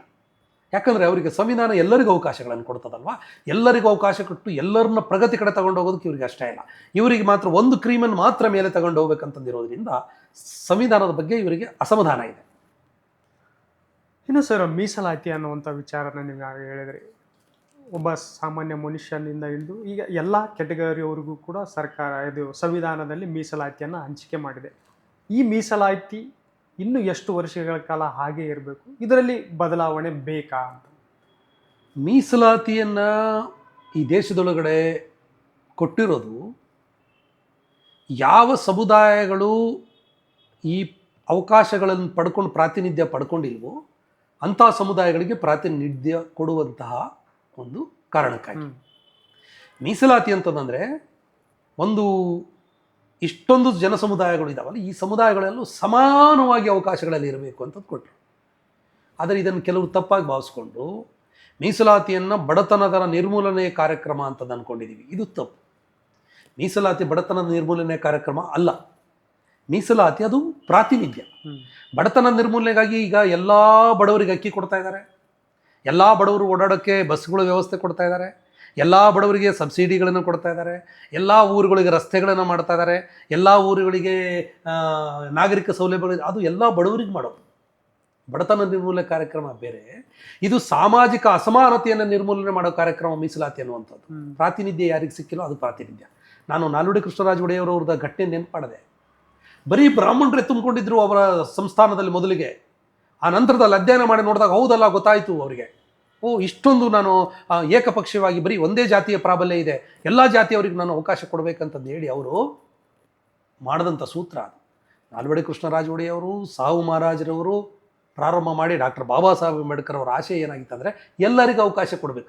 ಎಲ್ಲರಿಗೂ ಅವಕಾಶ ಕೊಡಬೇಕು ಅಂತಂದರೆ ಅದು ಇವತ್ತು ಜಾರಿಯಲ್ಲಿದೆಯಾ? ನೀವು ಹೈಕೋರ್ಟು, ಸುಪ್ರೀಂ ಕೋರ್ಟಲ್ಲಿ ಜಡ್ಜ್ಗಳಿದ್ದಾರೆ, ಒಂದ್ಸಲ ಪಟ್ಟಿ ನೋಡ್ಕೊಂಬಂಡಿ ಯಾವ ಜಾತಿಯವರು ಹೆಚ್ಚು ಜನ ಇದ್ದಾರೆ, ಯಾಕಿದ್ದಾರೆ? ಅದೇ ಪ್ರಮಾಣದಲ್ಲಿ SC ST OBC ಮೈನಾರಿಟಿ ಯಾಕಿಲ್ಲ? ಹಾಗಾದರೆ ಅಲ್ಲಿ ಸಮಾನತೆ ಬರಬೇಕು. ಆ ಕಾರಣಕ್ಕಾಗಿ ಮೀಸಲಾತಿ ಇರಬೇಕು. ಕೈಗಾರಿಕಾ ಉದ್ಯಮಿಗಳಿದ್ದಾರೆ, ಕೈಗಾರಿಕಾ ಉದ್ಯಮಗಳೆಲ್ಲ ನೀವು ಜಾತಿ ನೋಡ್ಕೊಂಬನ್ನಿ, ಯಾವ ಜಾತಿಯಲ್ಲಿದ್ದಾರೆ ಓನರ್ಸ್ಗಳು? ಆ ಕೈಗಾರಿಕೆಗಳಲ್ಲಿ ಕೆಲಸ ಮಾಡೋರು ಯಾರು? ಶ್ರಮಿಕ ಜೀವಿಗಳು ಯಾರು? ಕಾರ್ಮಿಕರು ಯಾರು? ಎಲ್ಲ ತಳ ಸಮುದಾಯಗಳು. ತೈಲ ಸಮುದಾಯಗಳಿಗೆ ಯಾಕೆ ಅವಕಾಶ ಆಗಲಿಲ್ಲ? ಭೂಮಾಲಕರು SC STಗಳ ಕೈಯಲ್ಲಿ ಎಷ್ಟು % ಭೂಮಿ ಇದೆ? ನೀವು ಹೇಳುವಂಥ ಆ ಮೇಲ್ಜಾತಿಯವರು ಅಂತ ಅಂದ್ಕೊಂಡ್ರವ್ರ ಕೈಯಲ್ಲಿ ಎಷ್ಟು ಭೂಮಿ ಇದೆ? ಯಾಕೆ ಬಡವರ ಕೈಯಲ್ಲಿ ಭೂಮಿ ಇಲ್ಲ? ಆ ಭೂಮಿಯಲ್ಲಿ ಸಮಾನತೆ ಬೇಕು, ಕೈಗಾರಿಕೆಯಲ್ಲಿ ಸಮಾನತೆ ಬೇಕು, ನ್ಯಾಯಾಂಗದಲ್ಲಿ ಸಮಾನತೆ ಬೇಕು. ಇದು ಬರುವವರೆಗೂ ಮೀಸಲಾತಿ ಅವಶ್ಯಕ. ಮತ್ತೆ ನೀವು ಮೀಸಲಾತಿ ಯಾಕೆ ಬೇಕು ಅಂತಂದ್ರೆ ತಾರತಮ್ಯ ಎಷ್ಟಿದೆ. ಒಬ್ಬ ಪರಿಶಿಷ್ಟ ಜಾತಿಯ ಪಾರ್ಲಿಮೆಂಟ್ ಸದಸ್ಯನಾದರೂ ಕೂಡ ಆತನಿಗೆ ಘನತೆ ಗೌರವ ಇಲ್ಲ. ಎಷ್ಟು ಬೇಜಾರಾಗುತ್ತಂತಂದರೆ, ನೀವೆಲ್ಲ ನೋಡಿದಿರಿ, ಇಡೀ ಕಾಂಗ್ರೆಸ್ ಪಕ್ಷದ ರಾಷ್ಟ್ರೀಯ ಅಧ್ಯಕ್ಷರು, ರಾಜ್ಯಸಭೆಯಲ್ಲಿ ವಿರೋಧ ಪಕ್ಷದ ನಾಯಕರು, ದೇಶದ ಅಗ್ರಗಣ್ಯ ನಾಯಕರಾಗಿರುವಂಥ ಶ್ರೀ ಮಲ್ಲಿಕಾರ್ಜುನ್ ಖರ್ಗೆ ಅವರು ಯಾವುದೋ ಒಂದು ಕಡೆ ಕಾರ್ಯಕ್ರಮಕ್ಕೆ ಹೋಗಿ ಬಂದರೆ ಅವರು ಅಲ್ಲಿಂದ ಬಂದ ತಕ್ಷಣ ಅವರು ನಿಂತ ಜಾಗವನ್ನು, ವೇದಿಕೆಯನ್ನು ಶುದ್ಧೀಕರಣ ಮಾಡಿದಂತಹ ಕೆಟ್ಟ ಆಚರಣೆ ನಿನ್ನೆ ನಡೆದಿದೆ. ಏನು ತೋರಿಸ್ಕೊಡುತ್ತದೆ? ಜಾತಿಯ ಸ್ಪೃಶ್ಯತೆಯನ್ನು ಇವತ್ತಿಗೂ ಇವರು ಜೀವಂತವಾಗಿ ಆಚರಿಸ್ತಾ ಇದ್ದಾರೆ ಅಂತ ತೋರಿಸ್ಕೊಡ್ತಾ ಇದೆ. ಯಾರ ಆಚರಣೆ ಇದು? BJP, ಸಂಘ ಪರಿವಾರ, ಮನುವಾದಗಳ ಆಚರಣೆ ಇದು. ಈ ಆಚರಣೆ ತಪ್ಪು ಅಂತಂದೇಳಿ ಅವರು ಹೇಳೋದಕ್ಕೆ ಸಾಧ್ಯ ಆಗಿದೆಯಲ್ಲ? ಯಾಕೆ ಮಾನ್ಯ ಪ್ರಧಾನಿ ನರೇಂದ್ರ ಮೋದಿ ಅವರು ಖರ್ಗೆ ಅವರಿಗೆ ಅವಮಾನ ಮಾಡಿದ್ದು ತಪ್ಪು, ಇದಕ್ಕೆ ಸ್ವಯಂ ಪ್ರೇರಣೆತವಾಗಿ ದೂರ ದಾಖಲಿಸ್ಕೊಂಡು ಆಗ ಮಾಡೋರನ್ನೆಲ್ಲ ಜೈಲಿಗೆ ಹಾಕ್ತೀನಿ ಅಂತಂದೇಳಿ ಹೇಳಲಿಲ್ಲ? ಯಾಕೆ ಹೇಳಲಿಲ್ಲ? ಹಿಂದೆ ಒಂದ್ಸಲ ಅದೇ ನರೇಂದ್ರ ಮೋದಿ ಅವರು ಹೇಳಿದರು, ದಲಿತರಿಗೆ ತೊಂದರೆ ಕೊಟ್ಟರೆ ನನ್ನ ಎದೆಗೆ ಗುಂಡು ಹಾಕಿ ಅಂತಂದೇಳಿ. ಇಡೀ ದೇಶದ ಅಗ್ರಗಣ್ಯ ನಾಯಕ ಮಲ್ಲಿಕಾರ್ಜುನ್ ಖರ್ಗೆ ಅವರಿಗೆ ಅವಮಾನ ಮಾಡಿದಾರಲ್ಲ. ಮಲ್ಲಿಕಾರ್ಜುನ್ ಖರ್ಗೆ ಅವರಿಗೆ ಅವಮಾನ ಮಾಡಿರೋದು ಅದು ಸಂವಿಧಾನಕ್ಕೆ ಮಾಡಿರುವಂಥ ಅವಮಾನ, ದೇಶದ ಪ್ರಜಾಪ್ರಭುತ್ವಕ್ಕೆ ಮಾಡಿರೋ ಅವಮಾನ, ದೇಶದ ಸಮಸ್ತ ನಾಗರಿಕರಿಗೆ ಮಾಡಿರುವಂಥ ಅವಮಾನ. ಇದನ್ನು ಸ್ವಯಂ ಪ್ರೇರಿತ ಸುಮೋಟೋ ಕೇಸನ್ನು ದಾಖಲು ಮಾಡಿಕೊಂಡು ತಪ್ಪು ಮಾಡಿದಂಥವ್ರನ್ನ ಅರೆಸ್ಟ್ ಮಾಡಿ ಜೈಲಿಗೆ ಹಾಕೋದಕ್ಕೆ ಪ್ರಧಾನಮಂತ್ರಿಯವರಿಗೆ ಮತ್ತು ಕೇಂದ್ರದ ಗೃಹ ಸಚಿವರಿಗೆ ಏನಾಗಿದೆ? ಯಾರು ಅವ್ರ ಕೈಯನ್ನು ಕಟ್ಟಾಕಿರೋದು? ಮೌನಂ ಸಮ್ಮತಿ ಲಕ್ಷಣ. ಶುದ್ಧೀಕರಣ ಮಾಡಿದವರು ಅವ್ರ ಜನ, ಹಾಗಾಗಿ ಇವರು ಅವ್ರನ್ನ ಸಂರಕ್ಷಣೆ ಮಾಡ್ಕೊಳ್ತಾರೆ. ಹಾಗಾಗಿ ಮೀಸಲಾತಿ, ಈ ಅಸಮಾನತೆ, ಈ ತಾರತಮ್ಯ ಎಲ್ಲಿವರೆಗಿರುತ್ತೋ ಅಲ್ಲಿವರೆಗೂ ಈ ಮೀಸಲಾತಿಯ ಪ್ರಾತಿನಿಧ್ಯದ ಅವಶ್ಯಕತೆ ಇದೆ. ಮೀಸಲಾತಿ ಪ್ರತಿಭೆಗೆ ವಿರುದ್ಧವಾಗಿರುವಂತಹದ್ದು ಅನ್ನುವಂಥ ವಿಚಾರವನ್ನು, ಮಾತುಗಳನ್ನು ಹೇಳುವಂಥವ್ರಿಗೆ ಏನು ಹೇಳಕ್ಕೆ ಇಷ್ಟಪಡ್ತೀರಾ ಸರ್? ಮೀಸಲಾತಿ ಮತ್ತು ಪ್ರತಿಭೆ ಅಂದರೆ ಏನು? ಕಂಠಪಾಠ ಮಾಡ್ಕೊಂಡು ಮಾರ್ಕ್ಸ್ ತಗೊಳ್ಳೋದಾ? ಅಥವಾ NET ಕ್ವಶನ್ ಪೇಪರನ್ನು ಲೀಕ್ ಮಾಡಿ ತಮಗೆ ಬೇಕಾದವ್ರ ಮಕ್ಕಳಿಗೆ ಕ್ವಶನ್ ಪೇಪರ್ಗಳನ್ನು ಕೊಟ್ಕೊಂಡು ಅಲ್ಲಿ ಆ ಮುಖಾಂತರ ಕಳ್ಳು ದಾರಿಯಲ್ಲಿ ಹೆಚ್ಚು ಮಾರ್ಕ್ಸ್ ತಗೊಳ್ಳೋದು ಪ್ರತಿಭೆನಾ? ಒಬ್ಬ ಚಪ್ಪಲಿ ಹೊಲಿಯೋನಿಗೂ ಪ್ರತಿಭೆ ಇದೆ, ಕೃಷಿ ಮಾಡೋನಿಗೂ ಪ್ರತಿಭೆ ಇದೆ, ಮಡಿಕೆ ಮಾಡೋನು, ಬಡಗಿ ಮಾಡೋನು, ಎಲ್ಲರಲ್ಲೂ ಪ್ರತಿಭೆ ಇದೆ. ಅದು ಕೂಡ ಒಂದು ಪ್ರತಿಭೆನೇ. ಪ್ರತಿಭೆ ಅನ್ನುವಂಥದ್ದು ಯಾವುದೋ ಕಂಠಪಾಠ ಮಾಡ್ಕೊಳ್ಳೋದ್ರಿಂದ ಬರುವಂಥದ್ದಲ್ಲ. ಎಲ್ಲ ಜನ ಸಮುದಾಯಗಳಲ್ಲಿ, ಎಲ್ಲ ಜೀವಿಗಳಲ್ಲಿ ಆ ಪ್ರತಿಭೆ ಇದೆ. ಸುಮ್ಮನೆ ಇವರು ಹೇಳುವಂಥವ್ರು ಹಂಗೆ ಮಾಡ್ತಾರೆ.